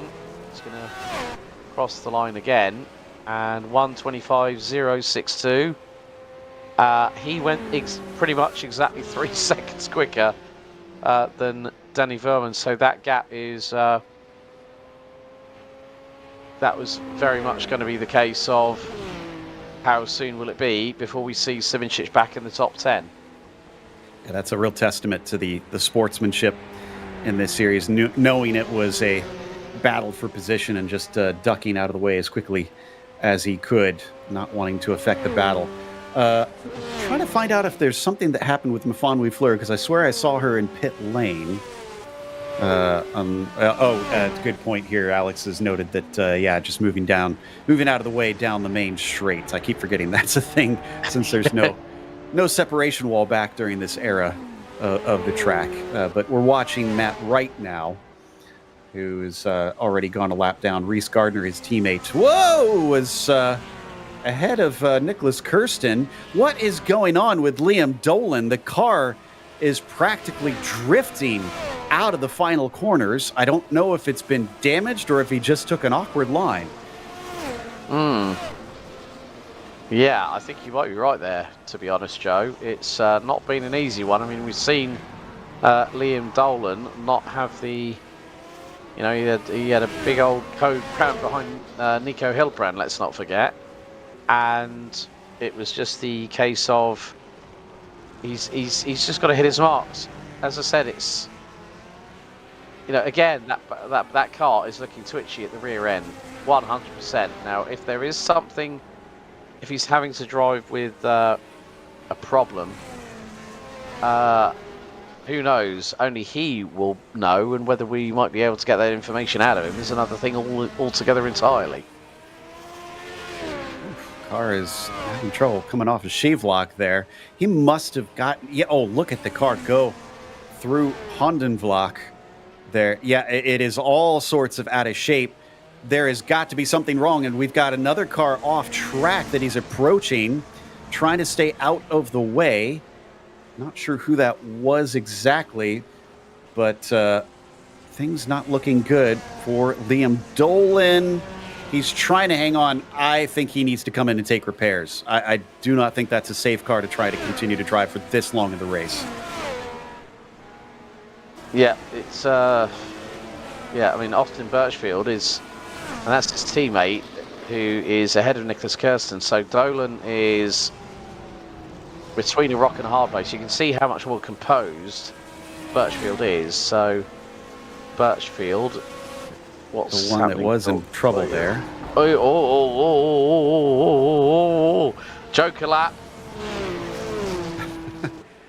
Using the sand dunes to help himself out. I mean, thankfully, in the real world, I imagine those trees and bushes would do quite a bit of damage to the car, but just kind of ghosted through them and got back on the track and got going after causing a scare for a few other rivals around him. Furman, here sitting in 11th, is actually quite close to Matt Wright. This is a battle for a top 10 position. Yeah, and Danny Furman for the Amici Motorsport Autosport crew. Trying to go round the outside. Oh no! He tags into the back of him. That was... Oi, oi, oi, oi, oi. Well, I don't know what it is about Matt Wright and his teammate Reese Gardner, but they always seem to have the absolute worst luck in this series. And even sometimes when they have some of the best pace, things just seem to unfold for them. Matt, I really don't think Matt did anything wrong in that situation from first glance. No, I think, well, Danny went to the outside of him, turned in, and then bang, it was yeet central into the outside of Tarzan for poor old Matt Wright there. Yeah, I think Danny's not going to be on Matt's Christmas card list anytime soon. Certainly not. I'm glad to see that he's got going again, but I wouldn't be surprised if he also needed to take a few repairs. Try and get the car handling right after that one. And his teammate Reese Gardner, I'm knocking on whatever wood I can now that his luck stays good for this one, because he is running on his own, about 32 seconds behind Quadrecki, although it doesn't look like the pace is good at this track for him today. Liam Dolan, in the meantime, how is the car now? Has he figured out how to drive it with this very loosey-goosey setup, at least damage, that he's got right now? Austin Birchfield in close behind him after his mistake, trying to play catch-up. Yeah, this is... yeah, I think Liam's just got to be very... Well, when it's doing it out of the corner like that, that's when I get really, really worried. But, you know, he's keeping the car, and as you said, Matt Wright has just pulled into pit lane. And this is where they've just got to be very, very careful. They're circumnavigating back marker traffic. And yeah, that, as you said, Liam Dolan's definitely got a loosey-goosey rear end on that Curie Atlantique number 12 car. But I think maybe he's driving around that problem. And the biggest issue for him, now, Oh, hang on. Ross McGregor, what's he doing? For the He's in Rafa pit Racing lane. Club. And he's DNF. out. So, yeah, there we go. Now my timing is updated. It's official that Ross McGregor is our latest retiree from this race. Wow. Okay, so that was very sudden for him. We already had problems for Jurne Simoncic. The Rafa Racing Club team has not had one to write home about. We checked back in with Austin Birchfield. In the meantime, as both cars really slipping and sliding around this track. The thing that worries me is more that I feel like Liam is going to be so vulnerable down the main straight if he keeps having this sideways moment coming out of Bossut. Just the car unable to really get traction coming down the main straight. That is the big question that really needs to be answered. I mean, if he can get that car to the finish in the current state that it's in, I mean, well played. But it's going to be easier said than done because he'll have to intuitively counter steer to, you know, however loose the car is on the back end, and that can be easier said than done, especially with the rapid change of direction that the cars are having to go through here at Zandvoort, especially with this particular layout. You're constantly on the move. You're constantly steering left, steering right. We've got 50 laps to go of this 90 lap. Oh, Austin Birchfield! That'll do it. That's another DNF. Out in an instant. The number 17 is done. Make that 4 retirements now in this race. And we're having our producer check on Ross McGregor behind the scenes, and he's saying that he's not seen anything major. So unless he had a technical failure with his PC, or maybe something happened in real life that had to drag him away from the computer, seems like it'll have to remain a mystery as Dolan continues to look like a greased pig out of some of these corners.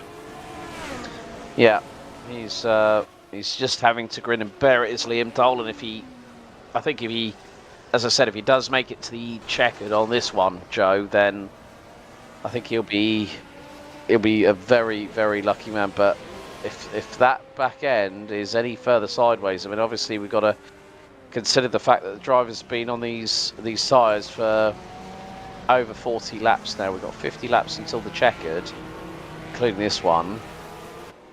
Who knows how Liam Dolan is going to get that number 12 across the line in about 48 laps. I mean, more than half the race to have to deal with this. This is just unbelievable that he hasn't pitted yet. Brief yellow for somebody there for a moment. With Birchfield and McGregor now out of this, this means Reese Gardner has been bumped up to 7th place. Kadrecki up to 6th. So, yeah, drivers that are picking up positions. Simoncic actually up to 9th. He's still got to chase down Foreman by about 26 seconds. So he could still gain spots. I'm sure he's got plenty of pace over his rivals around him at this stage. So he's got good chances left. But Celadon here is battling with Fleur for position. This is for 11th. It's going to be for 10th shortly once they go by Birchfield, who is now out. Yeah, it is just going to be a case of not if, but more than likely a case of when. I mean, how many cars we have finished the previous race? 9? Nine finished out of 16. So we've now got 12. Well, 12 out of the drivers. 12 drivers. I mean, the thing is that Matt Wright from Acuri Australis has now rejoined, and yeah, so who knows? It just depends on, you know, you get to that point in a race, and especially if it's a lengthy one like this, how hard do you push? And is it going to be all the time, or are you going to sort of hold back, keep it at 80, 85%, and just decide, well, we'll just keep it where it is at the moment? And this was the era that you kind of had to drive like that. These cars didn't necessarily make it to the finish. We discussed that, I think, before the broadcast about how the real-world Lotus that our Gridis 49 is based on was kind of notorious for being fragile and not necessarily having the wherewithal to get to the end of the race. Now, in this one, obviously, we don't have those mechanical failures that the real world does, but that human error can definitely kind of take that part. You got to maybe, like you said, leave a little bit on the table. It has been about 0.6 of a second a lap faster for Celadon versus Fleur. So David has caught Mafanwi, but he's still got to try and get by her and doesn't quite seem to have the pace to get much closer. Thought he made a mistake, but no, he's just going to allow the 11 to go on through. So that's just one of our lapping cars, two of our lapping cars going by. Yeah. So it is just a case of running your own race. I think there's the 23, there's Wright going through. And there's Bassa Celadon, actually. So back into the battle for P10. So, yeah, it's just a case of crossing the T's, dotting the I's, and hoping that Lady Luck might be on your side in comparison with those up front. But there is Devin Palmer about to close in again and put another lap down on. That'll put them 3 laps down, Bassa Celadon and Mafanwi Fleur. Because Devin Palmer now has, coming up to lap 45 very shortly, over a half-a minute lead now, and climbing over Brabham Motorsport teammate Bert Knops, who's got nearly a 10-second advantage over Scuderia Favero's Nico Hilbrand. So the race is starting to really gather its rhythm, and it's just that there are those that can just consistently put in those good laps without losing too much time, but still being able to gain a bit of an advantage in the process. And there we go, from way back where Devin Browner up the inside of David Bassa Celadon, and that is another lap put down on the 21. Mafanwi Fleur next up in the number 20, and Devin Browner, I would say, yep, there we go, dives to the inside. Mafanwi Fleur says, there you go, off you go, Devin. I know I'm not battling you out on track. I wonder what the feelings are going to be like after the race between Devin and Bert, though, because remember, that distance between them was essentially kind of kicked off by the fact that Devin sent one up the inside early in the race. Knops couldn't really go anywhere and just kind of wind up shuffling off to the side. Eventually found his way back on the track, but had lost so much track position that is what put him behind a lot of cars that he had to pass, behind a Hillebrand who was stuck behind for many, many laps that probably cost him a lot of time. And I'm looking at the lap times. They're a bit back and forth. The Bert is admittedly at times slower than Devin on pace, but at times he's also been running relatively close to that number 3 as well. So that we might not have seen such a distance between the two if they hadn't have had that little skirmish on, I think it was lap 2 or 3. Yeah, it's what we all like to call the woulda, coulda, shoulda situation there, Joe, but is actually starting to take time out of Devon. The lap has now come down to just under 29 seconds, so I wouldn't put it out of the realms of possibility, depending on how consistent Bert keeps it round on the circuit. But last time round, well, he's just done a 1:24.991. So pretty good lap there, 0.8 of a second quicker than his teammate. So if Bert wants this win, he's going to have to push like crazy and put himself at a limit where he might not comfortably want to be at, as it's a little bit sideways going through into Hugenholtz for the number 5. Yeah, he's going to have to average, I believe it's somewhere around 6 or 7 tenths of a second per lap to try and chase him down. That'll take a lot.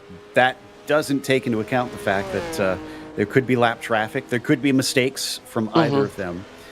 but it could be possible. But it has been a bit back and forth between them as to who is faster when. Meanwhile, Nico Hillebrand, we wondered whether or not he would wind up being caught by Birchfield. That's going to be a firm no now that Birchfield's out of this race. And it is Liam Dolan who's behind him by about 21 seconds. Definitely the top group have split apart in a big way at this stage of the race, and it is more down to racing the track and not your competitors, while we get another caution being thrown in Sector 2. Liam Dolan, and the car was bouncing as though it was coming back onto four wheels. What has happened here? It sounds like, or seems like, it should be major, and the car is crapping worse now. So yes, it looks like the pieces are showing that he has had some sort of contact with something. Yeah, that car is not looking well at all. It's crabbing all over the shop here, Joe, and I think he's going to have to bring that in. The car's wanting to switch. Yeah, look at it. It's going left to right, left to right. And this is just where that... Dolan... All right, we're going to have an HRSC replay. This is Liam Dolan coming into shot. And... We've seen this before. Do it. That inside curb is diabolical. You hit it the wrong way, and it basically just pops you off into the scenery. I think he might have been shouting the words, "Mum, help me, please," as he went through the air with the greatest of ease. Right, on that note, Dolan in pit lane, no surprise there, but he was lucky none of the uprights or the suspension or the wheels got ripped off. He's managed to bring that back to pit lane, so gives him an opportunity to finish the race here, Joe. Yeah, kind of impressive that it was still rolling. He is taking repairs. I'm sure they're going to be extensive as he's already a lap down. So now only 5 cars left on the lead lap, thanks to Liam having his issues. And if he gets back out on track, we'll still have 12 runners. So still doing slightly better than what we had with only 9 left after the Formula B race. But again, we still have a little less than half the race left to go. We get more yellow flags, this time in Sector 3.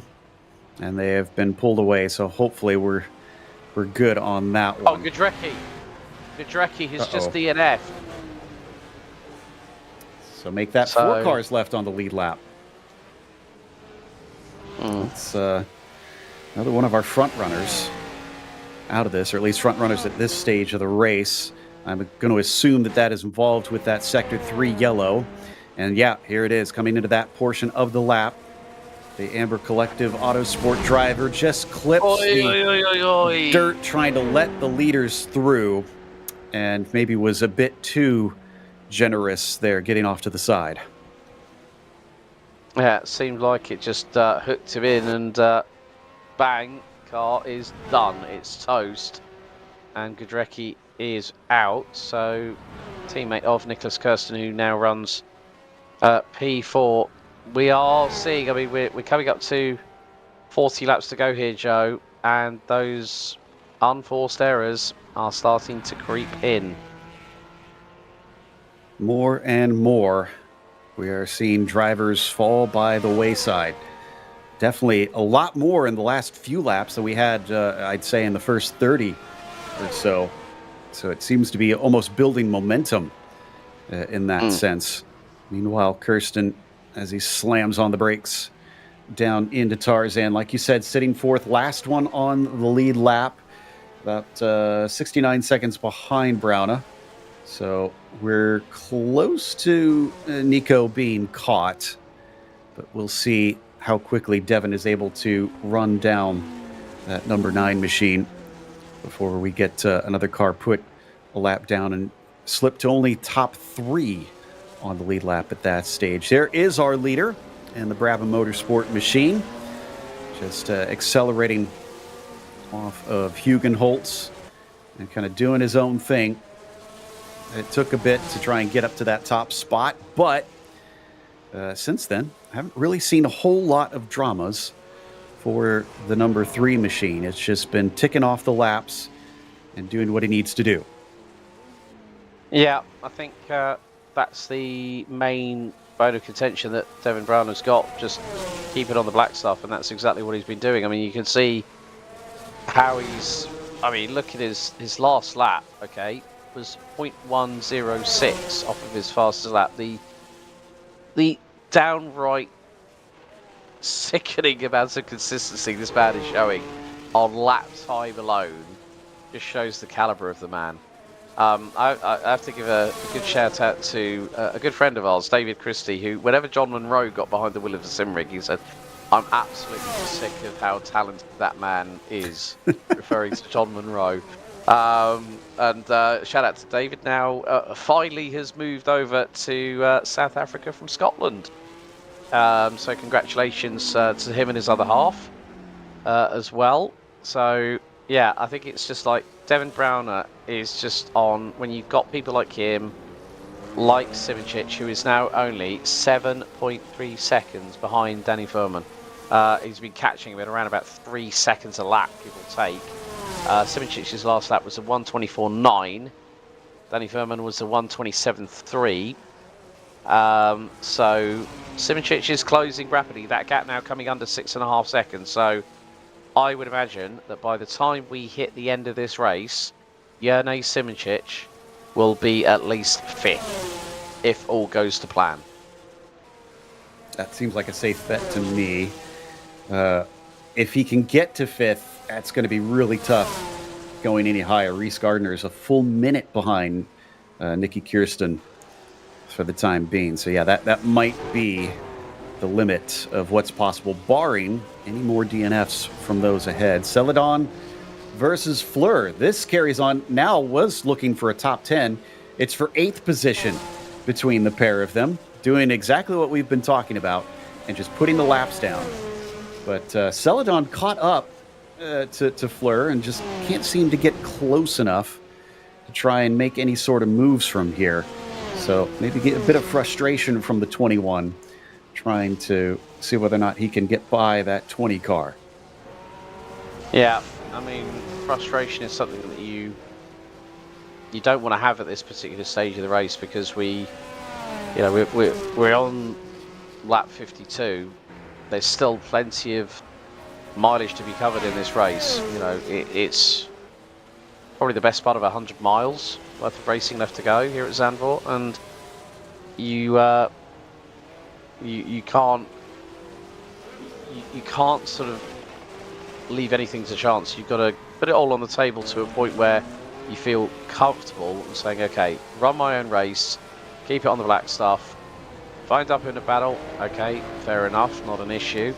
Jurnej Simoncic, however, is less than 2.5 seconds behind Danny Furman. And Danny Furman, I'm looking at his sector times, he lost 1.3 seconds in Sector 1, lost a further 0.4 in Sector 2, further second in Sector 3. So Simoncic, there he is, and that is probably going to be Liam Dolan, who's just got through, who was in the pit lane for quite a bit of time repairing the Écurie Atlantique number 12. But yeah, there's Furman, there's Simoncic.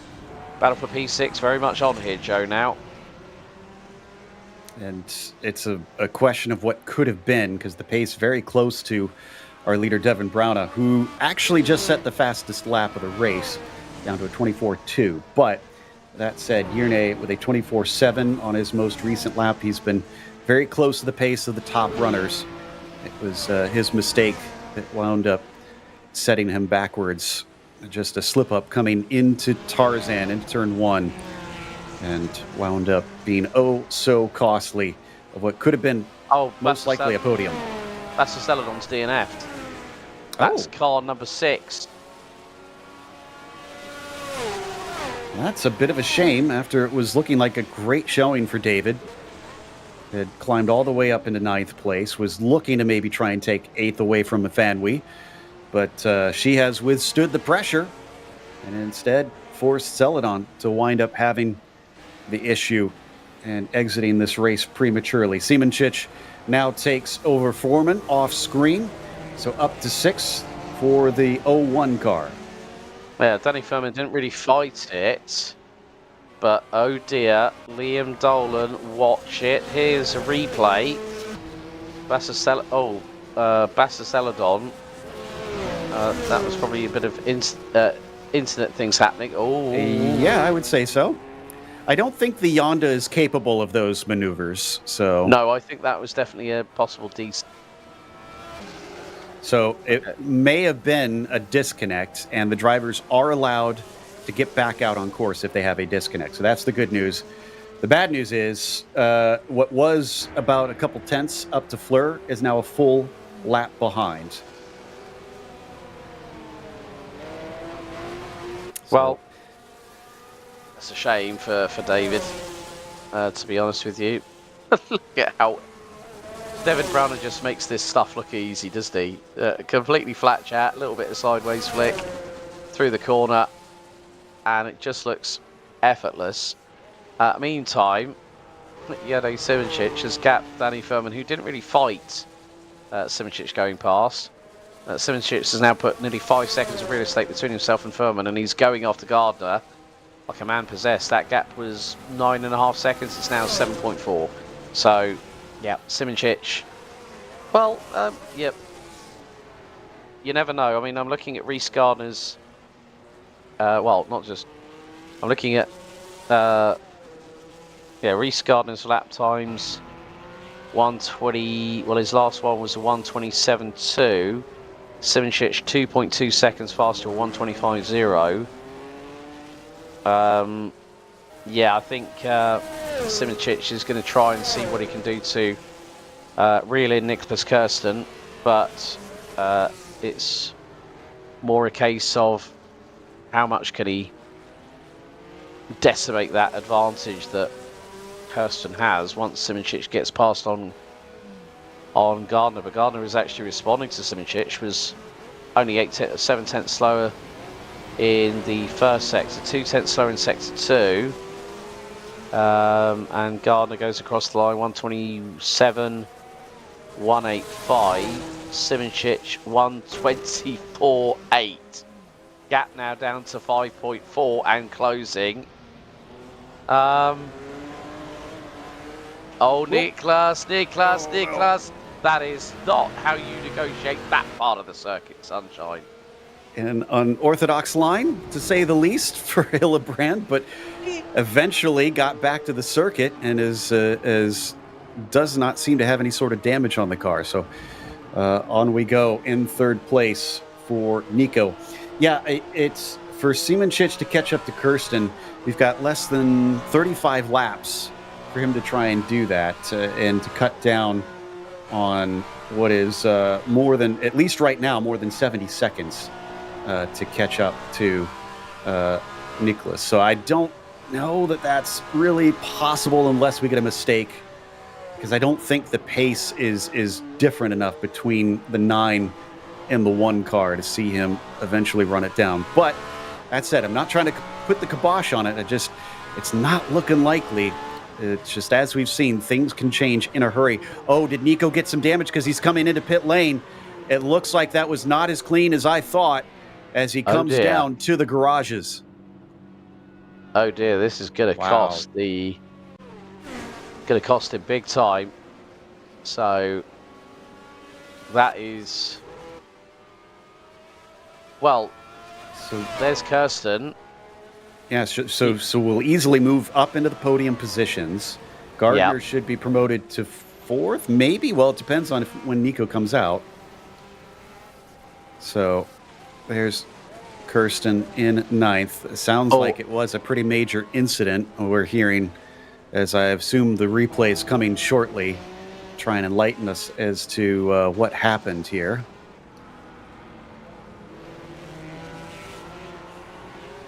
Oh, excuse me. It sounds like, no, we are wrong. Hillebrand is back out. So maybe that may have been a scheduled stop potentially for fuel? Well, V12s, as you were rightly talking about earlier on, Joe, are that little bit thirstier, and so now with maybe with a full tank of fuel. But look at it from this perspective. Jene Simoncic is only just under 2 seconds behind Reece Gardner. Now, think of it this way. If you look at the lap times that Hillebrand has been setting, the last few, that was a 1:30. Well, his last lap was a 1:33.7, and that puts him 36 seconds ahead of Gardner. So Simoncic is just going to keep on pushing. There is Gardner in front of him as they're going through Gerlach and into Holt. So it's going to be a case of very shortly Simoncic will make the move. Looks like it was tyres for Nico Hillebrand, so rather than fuel, so the tyres might have been falling off the edge of a cliff. I kind of thought there would be some stops for tyres at some point, but again, it's another thing that this track is also highly abrasive. Let's not forget all that G-force going through the sidewalls. You know, the lateral sidewall force being pushed onto those tyres.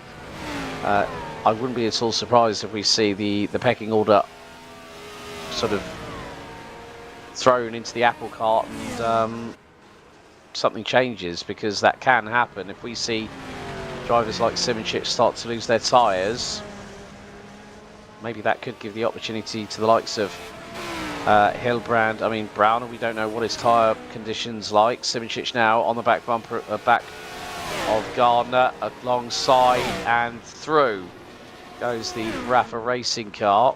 Liam Dolan, that car fully repaired, puts it a 1:23.981. So I think there's still probably plenty of this tail left to tell here, Joe, as we've got 33 laps, including this one left on the counter.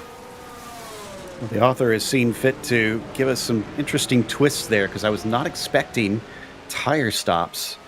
And I question if Nico really needed that. I'm trying to remember what the gap was to Kirsten before the pit stop, because now it's up to 28 seconds. That's going to require an immense pace difference to make that back up to get to the end. Unless, like you said, it was just the car is untenable at the state it was with those tires. I'll keep an eye on the lap times once we get that Scarizi by. Meanwhile, Reece Gardner, as we showed, was demoted down to 6th now. Still not a bad showing whatsoever for the 22 after he was much farther down the order a little bit earlier on. I think that was Liam Dolan having a bit of an off-track excursion there just a second ago. As, by the way, has returned. I don't think we mentioned that. No, he has returned. He did get the car fully repaired after that big old yeet, and then managed to get back on all four wheels, crabbing all the way to pit road. But yeah, I think Simoncic now behind Hillebrand. They are going to be lapping within a second of each other, so it's just dependent on how hard Jene wants to push, and Jene normally will push all the way through to each corner, each lap, and then onto the checkered flag. You can't really, at the best of times, count him out, but he's 37.7 seconds behind this man, Mr. Hillebrand, in the Scarini 312 for Scuderia Favreau, standing at P4 at the moment. He's 25 seconds behind Nicholas Kirsten, which can be a possibility that he might be able to. Well, it depends on how hard he wishes to push. That time around, he was 2.2 seconds quicker than Nicholas Kirsten. Jene Simoncic's last lap, personal best, 124.597. So I think there is still some gas left in the tank for these drivers, but we are pretty much 2/3 of the way through this 90 lap Formula A race here at Zandvoort, or the Netherlands Grand Prix, if you will. And the interesting thing about Hillebrand's last lap is that was his personal best, which is to be expected with the fresh tires on. So he's making good use of them, and is trying to wring out as much pace as he can out of it. Maybe see if he can catch back up to Kirsten, but it's definitely going to take a lot to try and get there. There is Kirsten, now promoted up onto the podium after that pit stop, but a lap down from the lead. The only cars that are now on the lead lap is the Brabham Motorsport 03 and the 05. Well, looks like Brabham is ruling the roost here at Zandvoort. I mean, it's going to be a case that there was always going to have one team that would have the measure of everybody else. In Formula B, we didn't quite see that happen. In Formula A, well, Brabham Motorsport, between them, 33 seconds, and then a further 24 back to Nicholas Kirsten. Jene Simoncic now 36.7 seconds behind Nico Hillebrand, who rounds out the top 4 after he came in and pitted and got the damage repaired. So, well, got the tyres fitted on the car, so that car will be handling a little bit better for Hillebrand, which might mean that he can keep Simoncic at bay. That'll definitely help out Nico in a big way. Jerne trying his best to hustle that car, but that's just a little bit too much extra pace with that pit stop for Nico, for Jerne to try and run that one down. So we continue to watch Nicholas lap away here.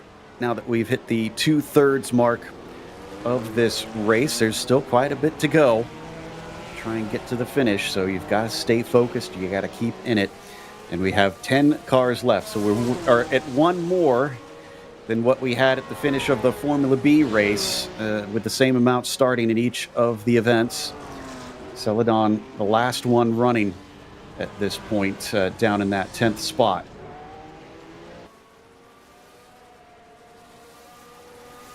With our leader Devin Browna up here at the front, 32 seconds.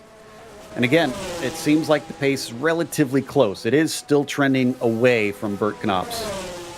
So Devin has the measure of him, but it's not massive. I would wager that, as we get another yellow, if it weren't for that opening incident, probably would have seen them only maybe about 10 seconds apart from one another right now. Yeah, I probably would say about the same there, Joe. So, we've got another retiree. Furman is out. That is now 7 cars.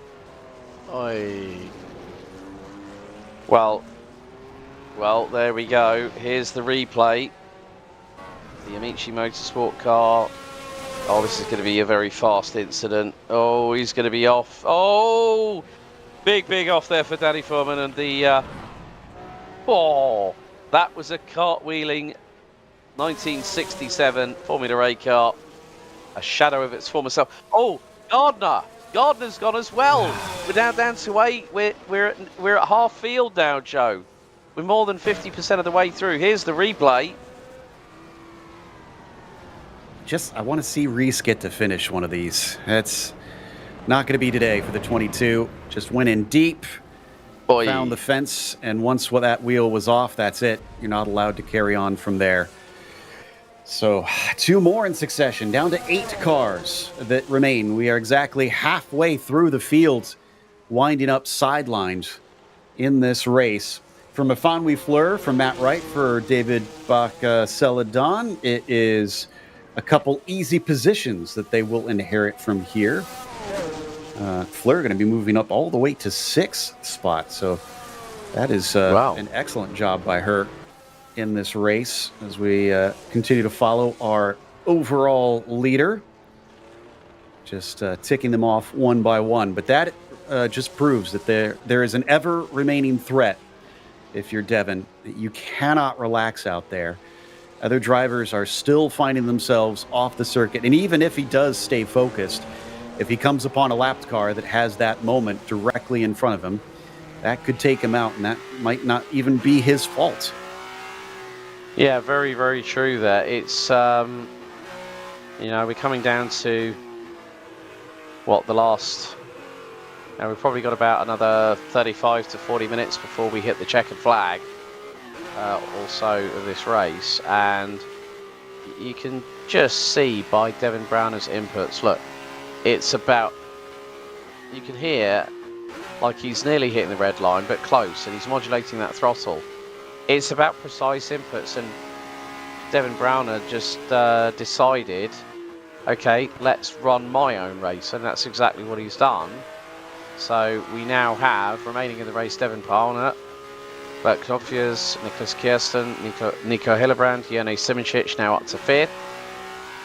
Mafanwi Fleur, Matt Wright, and David Bassaceladon. They are the 8 surviving drivers. We've got a yellow out in sector 2.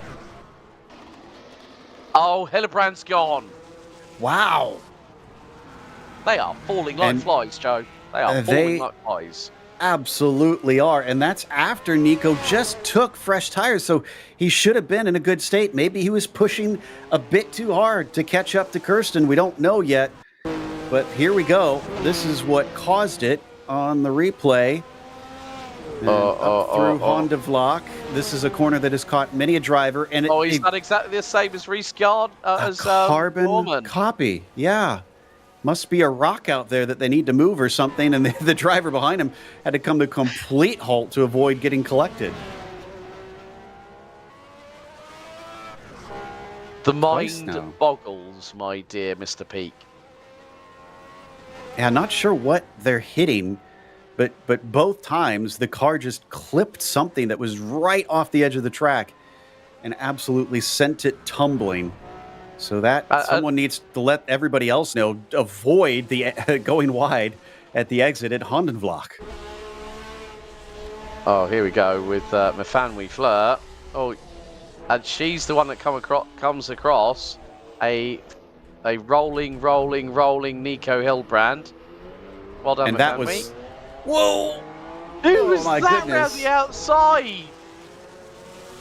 Somebody having to take a massive... avoiding action to try and get around her. And honestly, I feel like Mufanwi was making the smarter choice. Whoever that was behind needed to also maybe check up a little bit more coming up to those yellow flags. It was Bert Knops, second place. Boy. Oh, wow. My it was, goodness. To his credit, it was very blind. But yeah, I mean, Mufanwi, I was really proud of what she was doing, because if she had just tried to fight her way through that, she probably would have gotten tangled in that incident. She had to come to a call because you could not tell which way that car was going to go.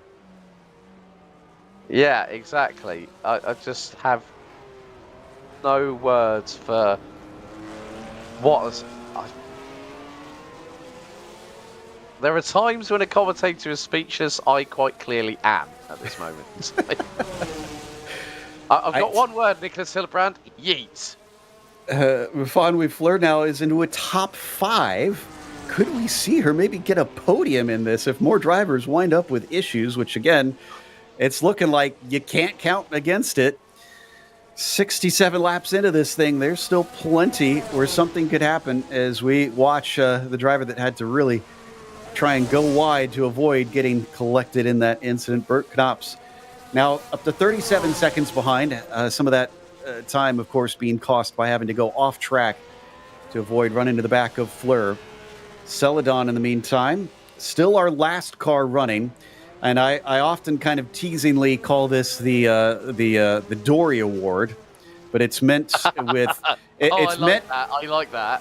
It's meant in kind-hearted jest, because I admire these drivers that just keep swimming and don't give up on it, because Celadon, once he catches up to those drivers that have DNF'd, is now looking at, I think, a 7th place. So, and that is not too shabby. Not too shabby at all. And we just heard from Nico Hillebrand saying, I absolutely hate this track. In words to that effect. But it's the... just goes to show that when you're one of the people that are heavily involved with, with this. Oh, no. Oh, okay, that was a connection issue. Doing internet things again. Well, he will lose maybe some time, but at least he'll be able to stay in the race if that's the case. Here's an interesting note from Hillebrand. Not just that he hates this track.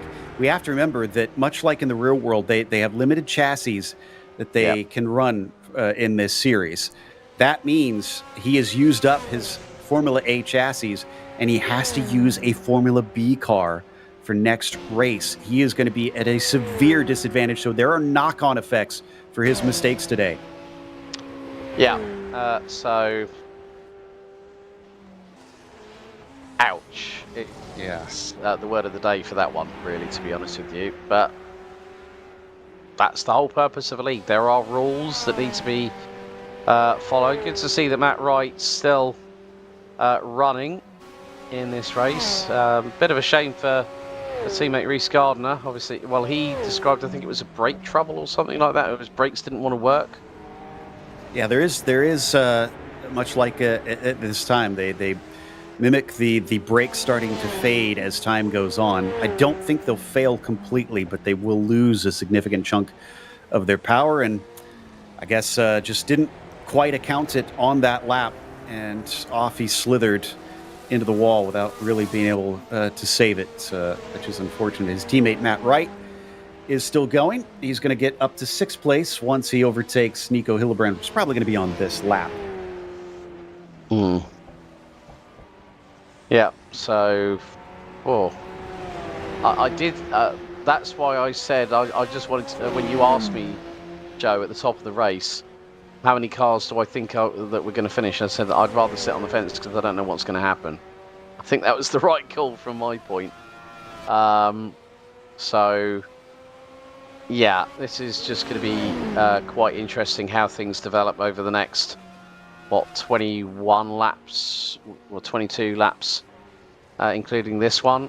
But Devin Brana is just running away with this. He's 40 seconds up the road from Brabham Motorsport teammate Bert Knops. Nicholas Kirsten doing a pretty good job for the Amber Collective Autosport team. Obviously, Franek Godrecki retiring after incident. And now, Fleur and Wright, both 5th and 6th, respectively. Van Fleur promoted to 5th, 4 laps down from the lead, but still in this race. Not many other drivers can claim that at this stage. Fleur doing an awesome job, and also led him by Siemenchich, who's actually lapping her. Siemenchich is actually still only a lap down, but 50 seconds behind Kirsten. Looks like last lap was a personal best, actually, from Yerne, and was 1.7 seconds quicker than Kirsten. So, yeah, massively faster, but with just not enough time to capitalize on it. Yeah, agreed. But it's more the case of just getting the car to the end of the race and picking up some solid points. Siemenchich is... when we were seeing Devin Browner on track, and now we're seeing Yone Siemenchich, the way that they are just hustling these cars along, just they're gliding around the corners like poetry in motion at the minute. Interesting to note, it is neither Browna or Siemenchich that holds the fastest lap. It is one of our DNFs, Liam Dolan, who is the quickest lap of the race right now. It doesn't really mean much of anything, but an unusual stat I was not expecting. I wonder if Dolan took some of the fuel out of the car since it was going to be such a shorter run. That allowed him to maybe get some quicker laps in as we hop on board with the Rafa Racing Club driver. Yeah, so through into Gerlach and now into Hugenholtz. Right. Oh, we've got a yellow out in sector 2. Oh, but DNF! 5! Wow. Oh. So Knops was our last other driver on the lead lap. That means only Devin Brana is going to be able to complete the full race distance as it stands now. That said, if he does wreck out, then we could find Kirsten and Siemenchich on the same lap trying to fight for the win of this race. But what have you done? Oh, yeah. That's going to be a hard hit. Didn't quite clip the inside curb, it doesn't look like we've seen other drivers do, but it was far enough off that was not able to save it.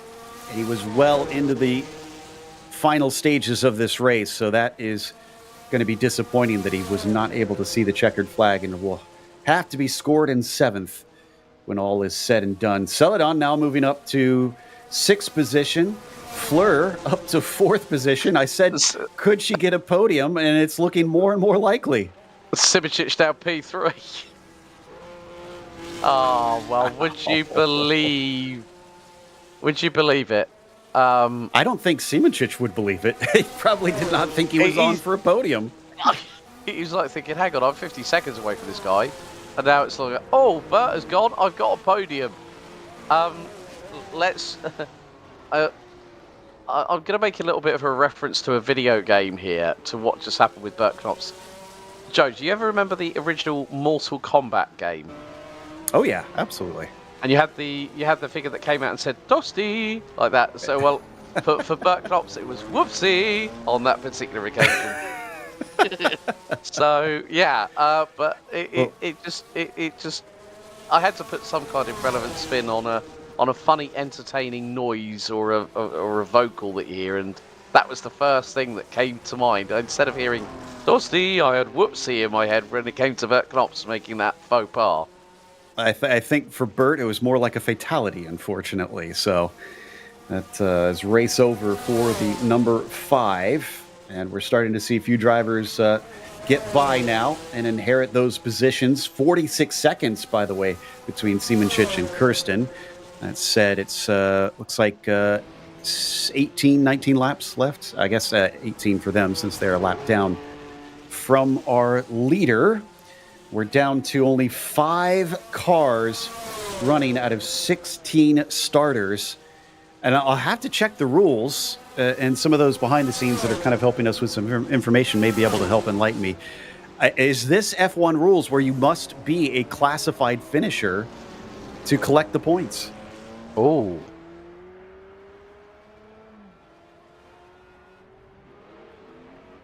That's an interesting...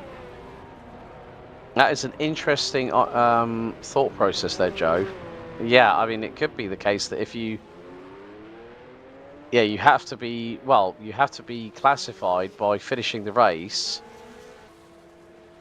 But in certain aspects, sometimes in other sports, in other motorsports, sometimes if you hit over 75-85% of the race distance, you might still be classified and still might score those points. But yeah, we'll wait to hear on the confirmation of that. But yeah, 72 laps ago, we started with 16 drivers, finished with 9 in Formula B, and now we're at under a third of the field with, what, 17 laps to go? Yeah, and 6 left. I have to correct myself because we thought Celadon was a DNF. Apparently, he had another disconnect issue. He is back out on track. So it was prematurely reported as 5 left. It is 6, but... don't hold your breath. We could wind up with that 5 anyways, the way things are going. It's very interesting because it's kind of a reverse of what we saw in the Formula B race, where it was front-loaded with a lot of drivers going out early, and then it started to kind of pick up with more managing to hold on to the end. This one, early race, was relatively good on drivers sticking with it, and then now it feels like more and more are falling by the wayside later on. Yeah, also, we've had some interesting information about tyre whispering, haven't we, Joe? That there's been one driver that has been, as you said, putting the laps in, keeping it calm, and that is this driver here, Mafanoui Fleur. Mafanoui's worst tyre currently showing at 81%. So, is 81% still left on the tyre? That. So she heard that you have to hold on to your chassis and thought maybe that meant you had to pay for your tires too, apparently. It's it's been incredible the way she's been holding on to it and is still looking at a 4th place as seeing things sit right now, because she is scored in 5th, but Bert Knops is going to get overtaken by her pretty shortly here. Celadon actually is, how far back is Celadon from Knops? Yeah, he is going to get him. Okay, I was going to say, because Celadon has had so many connection issues. I was a bit worried that maybe he might not have enough laps to actually overtake Bert Knops and inherit that position. Here's Nicky Kirsten, though, now up into P2 with that inheritance. New fastest lap of the race, Devin Browner, 1:23.820 on lap 75. So Liam Dolan, unfortunately by just 0.161 of a second, you've lost the fastest lap of the race, my friend. I think that's the least of his worries at this moment. It probably I know. Mourning a few other things more so. But watching Kirsten, who I believe is in one of the Beagles here. Yes, racing in the Beagle. Thought I recognized the nose of that car with that sort of hooked beak appearance on it, since it mimics the Eagle, the Gurney Eagle. Definitely one of my favorite F1 cars from that 67 season, for obvious reasons. But Nicky Kirsten basically just ticking the laps off. Unfortunately, not on the lead lap, so won't have to complete all 90. So we hop on board. Let's see what it takes to get around this Dutch circuit.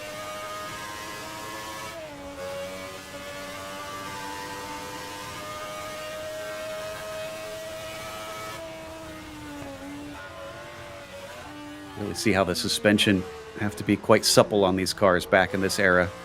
The nose dipping down as they slam on the brakes.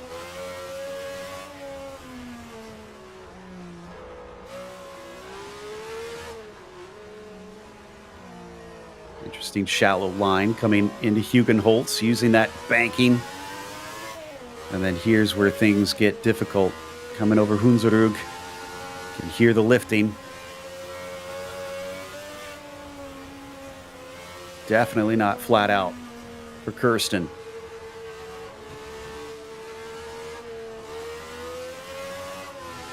Modern days, woof! Big catch there from Kirsten coming off of Shevlock, but that's where we would have veered off right in modern day.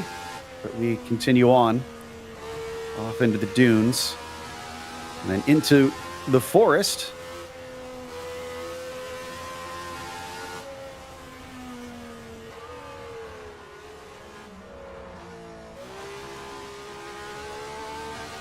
There you go. There's a lap on board with Kirsten, our second place driver, around Zandvoort. But Devin Browner is our leader amongst them. Don't even have a time gap now that we can look at to know how far it is to the next car down, though it is a bit of a moot point. Coming up on what looks like Celadon in front of him, so maybe another car to lap. It was really interesting on that onboard with Nicholas Kirsten, the modulation of the throttle.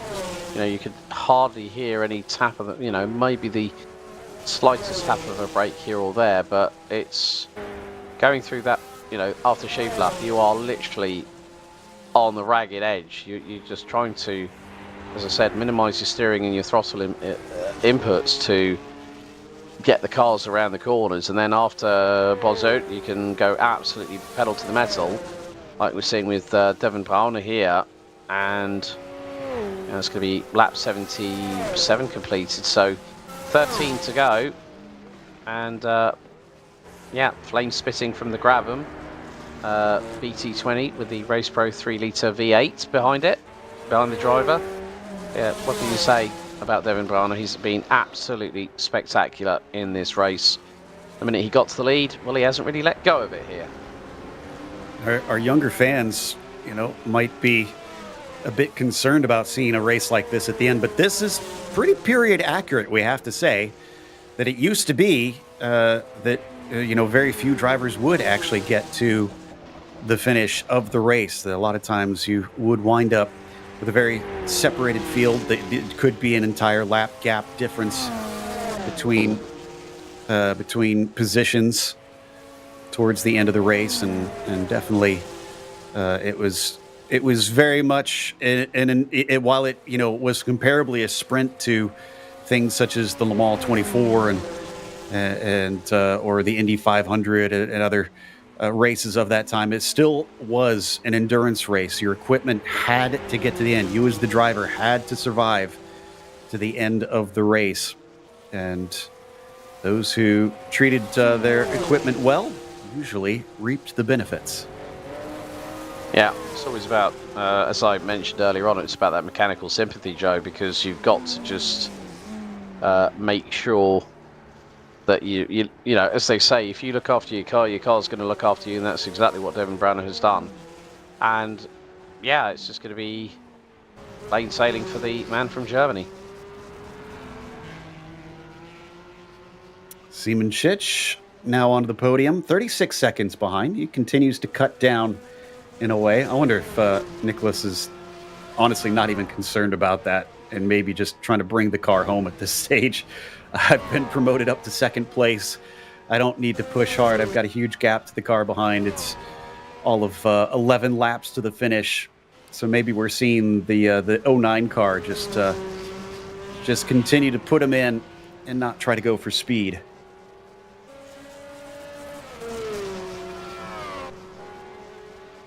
Yeah, and Siemenschich has just put in a personal best in the opening sector. Comes across the line. And he puts in a personal best, 1:24.1. And he takes 2.5 seconds out of Nicholas Kirsten on that lap alone. Woof, and definitely taking quite a bit of curb in places around the lap as well. He's not leaving anything on the table. Again, I mean, what has he got to lose from here? Yeah, he could fall out of the podium positions.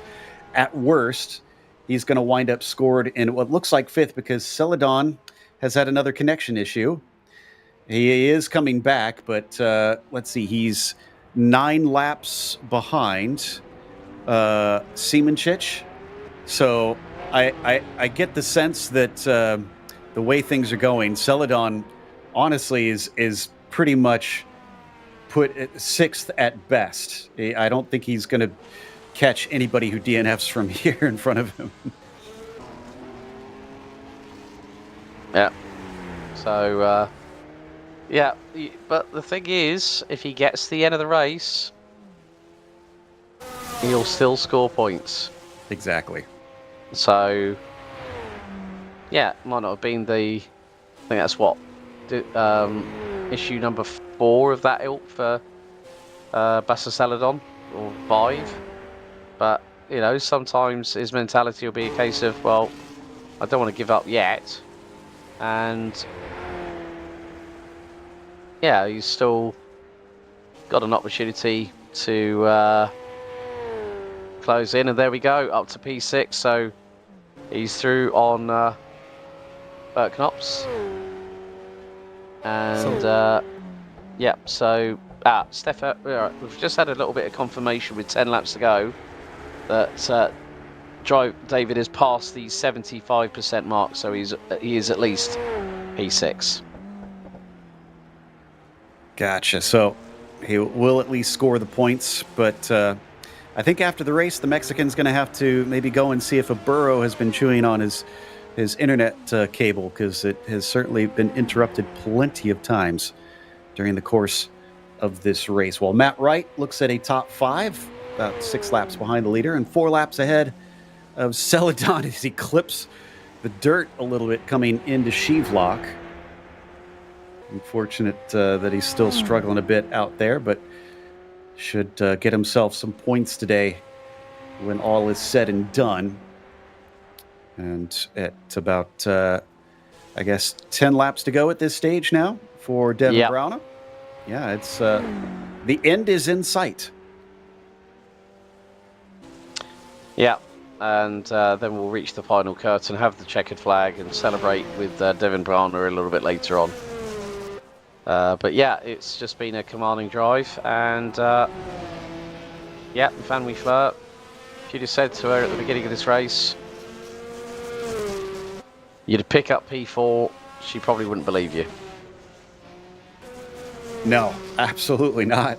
I think P4 is something to cheer about, without a doubt. And honestly, I also have admiration for drivers like that, because that's kind of how I have always been in my sim racing. I've never been a fast driver, but I've always tried to bring the car home, and I've often found myself collecting good results just by that method of, you know what, keep it on the track. Let's get to the finish, and we'll see where everything lies. Just run the pace that you can run, and don't try to overdrive the car. And it is quite working well for Mifan Fleur from the Baskerville Hobbyist Racing, running one of the Hoopers. The other drivers were kind of teasing before the race that the opening on this car for the radiator definitely a lot wider than all the others, so it's definitely distinctive on that front. Yeah, I mean, like you say, I don't get the opportunity to get behind the wheel of a sim that often, but there was one particular circuit that I raced at with people who were a heck of a lot better than me behind the wheel of a sim, and we were running, I think it was the Ford GT1 car at Imola, and I said, right, okay, I set myself a simple goal, which was get below a certain lap time and make sure I don't get lapped apart from anyone else apart from the leader, and I managed that. So it was a case of, yeah, like, it's never easy, but when you keep on just clocking up the miles, getting the laps in, it's all good. It's not a race of one lap. It's not who is the quickest in their qualifying time. It is who is the quickest over the entirety of the race. So yeah, absolutely. As we continue to watch Fleur tick off those laps, and with our 16 starters now down to 6, are we going to see anybody fall out in these dying stages? The good news is, if they do, they will be classified for points, as we have found out. But it will be a disappointment if they don't get to at least see the checkered flag. And that is that actually Celadon that we're seeing behind Mafanwi here? Because I thought I saw a bit of a... Yep, it is. Easy to spot that bright orange car in the background. You can't exactly miss that livery on that car, that's truth be told. But at least the good thing is, just like Mafanwi, David is just, despite the disconnection issues, he's just carrying on plugging away, and we are coming up very shortly to complete what will be lap 85 out of 90 here at the in the Formula A race, the Grand Prix of the Netherlands. But yeah, it has been, I mean, like the first 8 to 10 laps, well, maybe the first 8 to 12 laps, it was just everyone battling for their turf. We saw that quite significantly. We saw Browner and Hilbrand and who was it, Liam Dolan. They were battling tooth and nail. You had Browner versus Simoncic. That was a great battle. And then after lap 10, things just started going, started to hit a little bit of a rhythm for some of the drivers. Some of the other drivers, it's taken them a little bit longer to get to grips with the track here at Zandvoort, and that's not a disservice to anybody. It's just that everyone has their own learning pace. But when you've got someone like this, Devin Browner from Brabham Motorsport, just absolutely clinical from this man from Germany and Brabham Motorsports. He's done a stellar job, and we're going to see what line he takes here into Hugenholtz, down to the lower side, because he knows that a lot of people would take the higher line. We nearly saw Nicholas Kirsten become one with the hay bales earlier on. So it's just, you can hear, like, he's lifting off, little dab of brakes. Now he accelerates. Up the gearbox. A little bit of a modulation there. Shifts down a gear. You can hear the revs of the engine And again, it's just about waiting for the right time to change up and down. You can hear the engine actually literally screaming to the hills around, well, to the forestry around here in Zandvoort and the North Sea coast. Must be a bit of an echo in the background. But from that perspective, just like how effortless that looked was just ridiculous. 5 laps to go here, Joe, and Browner is just putting on a clinic. Smooth is fast, for sure. And I think we've seen that pretty much every time we've hopped on board with Devin. And we have to remember, he had to fight for this position. He did not start here. So just an impressive job having to battle with Siemenchich and then eventually with Hillebrand. But has managed to get up to the lead and held on to the lead quite well. Just so close to the end of it, just has to bring it home from here. I was looking through our finishers, and I don't think we have 2 from any of the teams. I think it is all individual drivers. We've got Devin from Brabham Motorsport, the Amber Collective Autosport of Nicholas Kirsten, Rafa Racing's Siemenchich getting back in it. I mean, what a recovery from the one car. Baskerville Hobbyist Racing from Afanwi, and then Acuri Australis for Matt Wright, along with Automex for Celadon down there. So it's only going to be teams collecting 1/2 of their points on this one, up and down through the field. So we go by once again on that main straight, picking up the speed and then slamming on the brakes down into Tarzan Corner. And the good news for Devin is it looks like there is nobody anywhere in sight to worry about lapping. He can just do his own thing from here and not have to fret about somebody having an incident in front of him. Yeah, and he's turned the taps off the car a little bit, just mainly because of the fact he's just done a 25-1.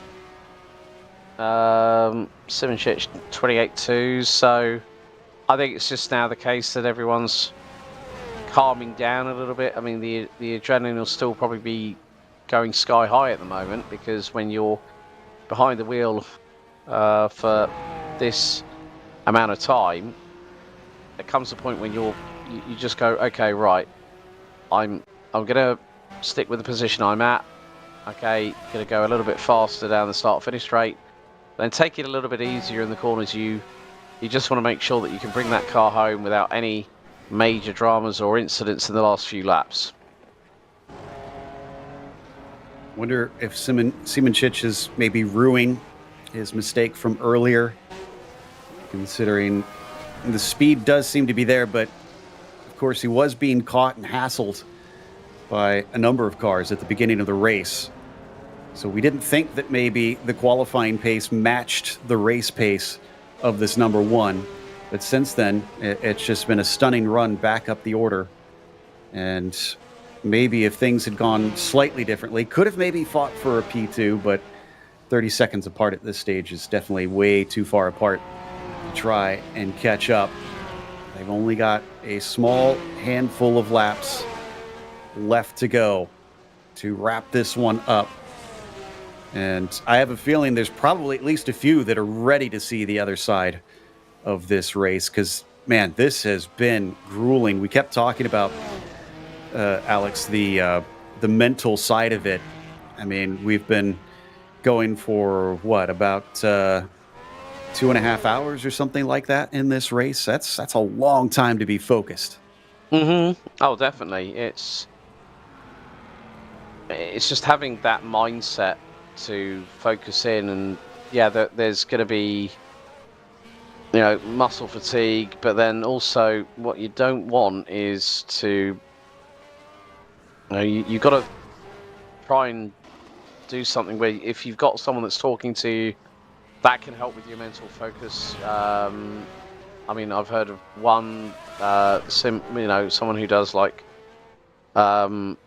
just like a community league sim race. He always goes, whatever I tend to do is I'll always put music on my headset, so I can actually take my mind off of how knackered I'm going to feel coming out of the sim rig afterwards. But so there's different ways in how different people will approach this. There'll be those people like Yane Simičić, who, formerly parts of Burst Esports, along with the likes of Michi Hoyer. They used to be doing 24-hour sim racing where you'd have driver changes and you'd be driving for 3.5 to 4 hours. So for some of these people, this is not anything new, as Devin Browner is very shortly going to be making his way onto the start-finish straight for the penultimate time, and will be under the white flag here for the Formula A Grand Prix of the Netherlands. Out of the final corner, one more lap to go for Devin Browner from Brabham Motorsport. This is going to be essentially a victory lap for Devin. Nobody within a single lap of him. He's starting to see a bit of traffic in front, but hopefully that should be a non-issue. In fact, he could easily just cruise to the finish from here, not even try to overtake those lapped cars, and be completely fine and not have to worry. His lap times have been phenomenal. Has had some of the fastest laps of the race and still holds the fastest lap at a 23.8, but he's definitely cooled it off. Last one was a 24.8, so a full second slower. He's in cruise mode from here to simply bringing it home. And there, you can see him starting to catch up to that lapped car now at this stage. And I think that is Mafanwi Fleur. See if she just lets him by, because obviously she'll be done with the race just that quicker. She allows him through right at the finish. But Devin, with just a couple more corners to go here at the finish, down the hill, out of the forest, and onto the main straight. What a performance from the Brabham Motorsport driver. Devin Browner is going to be your winner here in the Netherlands. So that is how you sign off on style.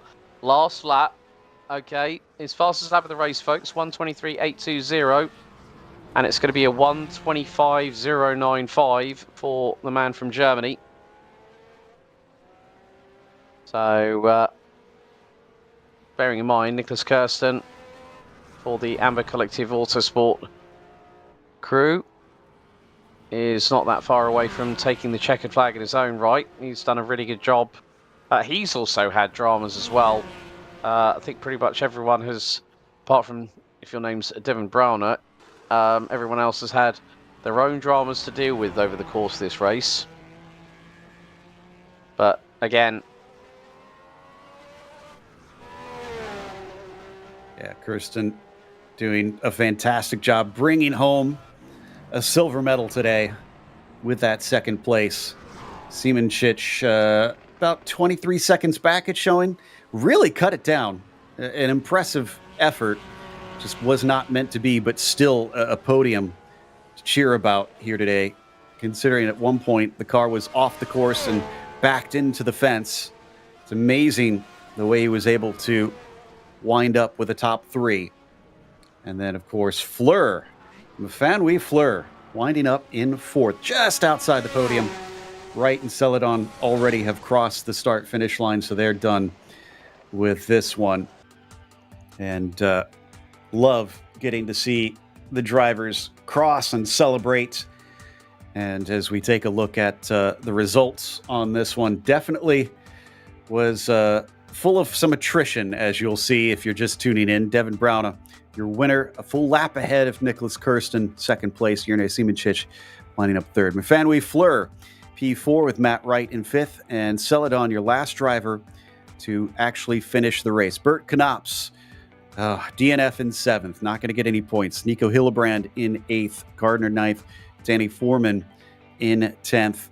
And then, of course, our last six all did not see the end. Dolan, Godrecki, Birchfield, McGregor, Ferry, and Tom D. Prematurely out of this one. So We're waiting to see if we get Devin in chatting with us. Probably still having a few celebrations before he hops over. But gotta say, that was a bit more attrition filled than I anticipated, Alex. That was quite a bit. Oh, I completely agree. It was just I thought I'd seen some races where there were attrition, but never have I seen it where we started with 16 drivers, we end up with 6. So I think we've got the first of our drivers lined up, ready to go here, Joe. Indeed, Devin has now joined us. Congratulations on the victory. It looked like towards the end you maybe were backing off a bit. At what stage did you find yourself, kind of easing off that you felt like you had it well under control? Pretty much halfway through the race, actually, but mostly because I knew I was going to be too exhausted towards the end to actually, be clear of any mistakes, to put it that way. So I had to. So I would have done that even with other cars behind. We were a bit surprised, as we were saying before you joined us here, about the amount of attrition. Did you expect that many cars to fall out? Actually, no. I was just as surprised as you are. I mean, this isn't Monaco, so you would expect people to actually make it to the end here, but it's just as unforgiving, if not worse, because at Monaco, you kind of touch the barrier if you get it slightly wrong. Well, here you're upside down in somewhere in a dune, I guess, on a golf course. Now, talk about the start of the race. Did you have any troubles in qualifying? Because obviously you didn't begin this one on the top spot, but it seemed like pretty quickly both you and Bert were quite fast. Well, in qualifying, I kind of put it in a banker lap and then made a very stupid mistake on an in lap, actually. So that was me out of qualifying. Put me in a very unfortunate position for the start, obviously. Made worse by the fact that I bogged down the car. I've been having clutch issues basically all race. So yeah, I'm glad it didn't actually cost me too many spots. But yeah, as you saw, all the other cars had so much more straight line speed, but we were so much faster in the corners. Actually getting past them was a massive challenge, and we knew we had to do it early on because we would drop off and they probably wouldn't. So yeah, that worked out. We could see Bert having a hell of a time trying to get by Nico Hillebrand for sure. Well, again, congratulations. Best of luck when we see it at Spa, another very fast circuit. So hopefully we'll have more good fortune. Thank you. So Devin Brown, your winner here today. Chased home by Nicholas Kirsten, led by a lap. And it sounds like Alex Goldschmidt has caught up with Nicky. So, Nicholas, firstly, congratulations on the second place. It was quite a lengthy race here at Zandvoort, but nevertheless a good result. But it was a difficult race for everybody. Hello.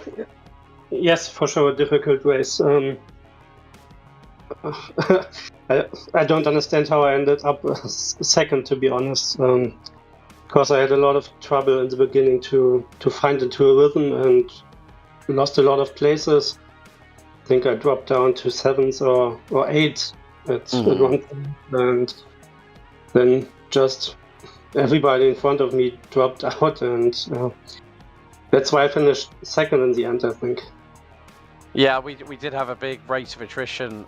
Joe was just speaking to Devin Brauner about that we, including yourself, we had 6 cars out of 16 starters finish the race, to be completely honest with you. But in a race like this, where we knew that with the fast nature of this layout of Zandvoort, it was going to be the only chance to breathe would be coming out of the final corner and going into Tarzan at turn 1.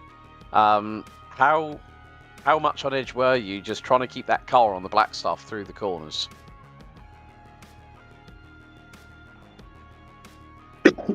Yeah, basically I just concentrated on not making any mistake. I didn't really try to fight the cars behind me when they tried to overtake, and also I damaged my suspension, I think in lap 4 or 5, so that didn't exactly help.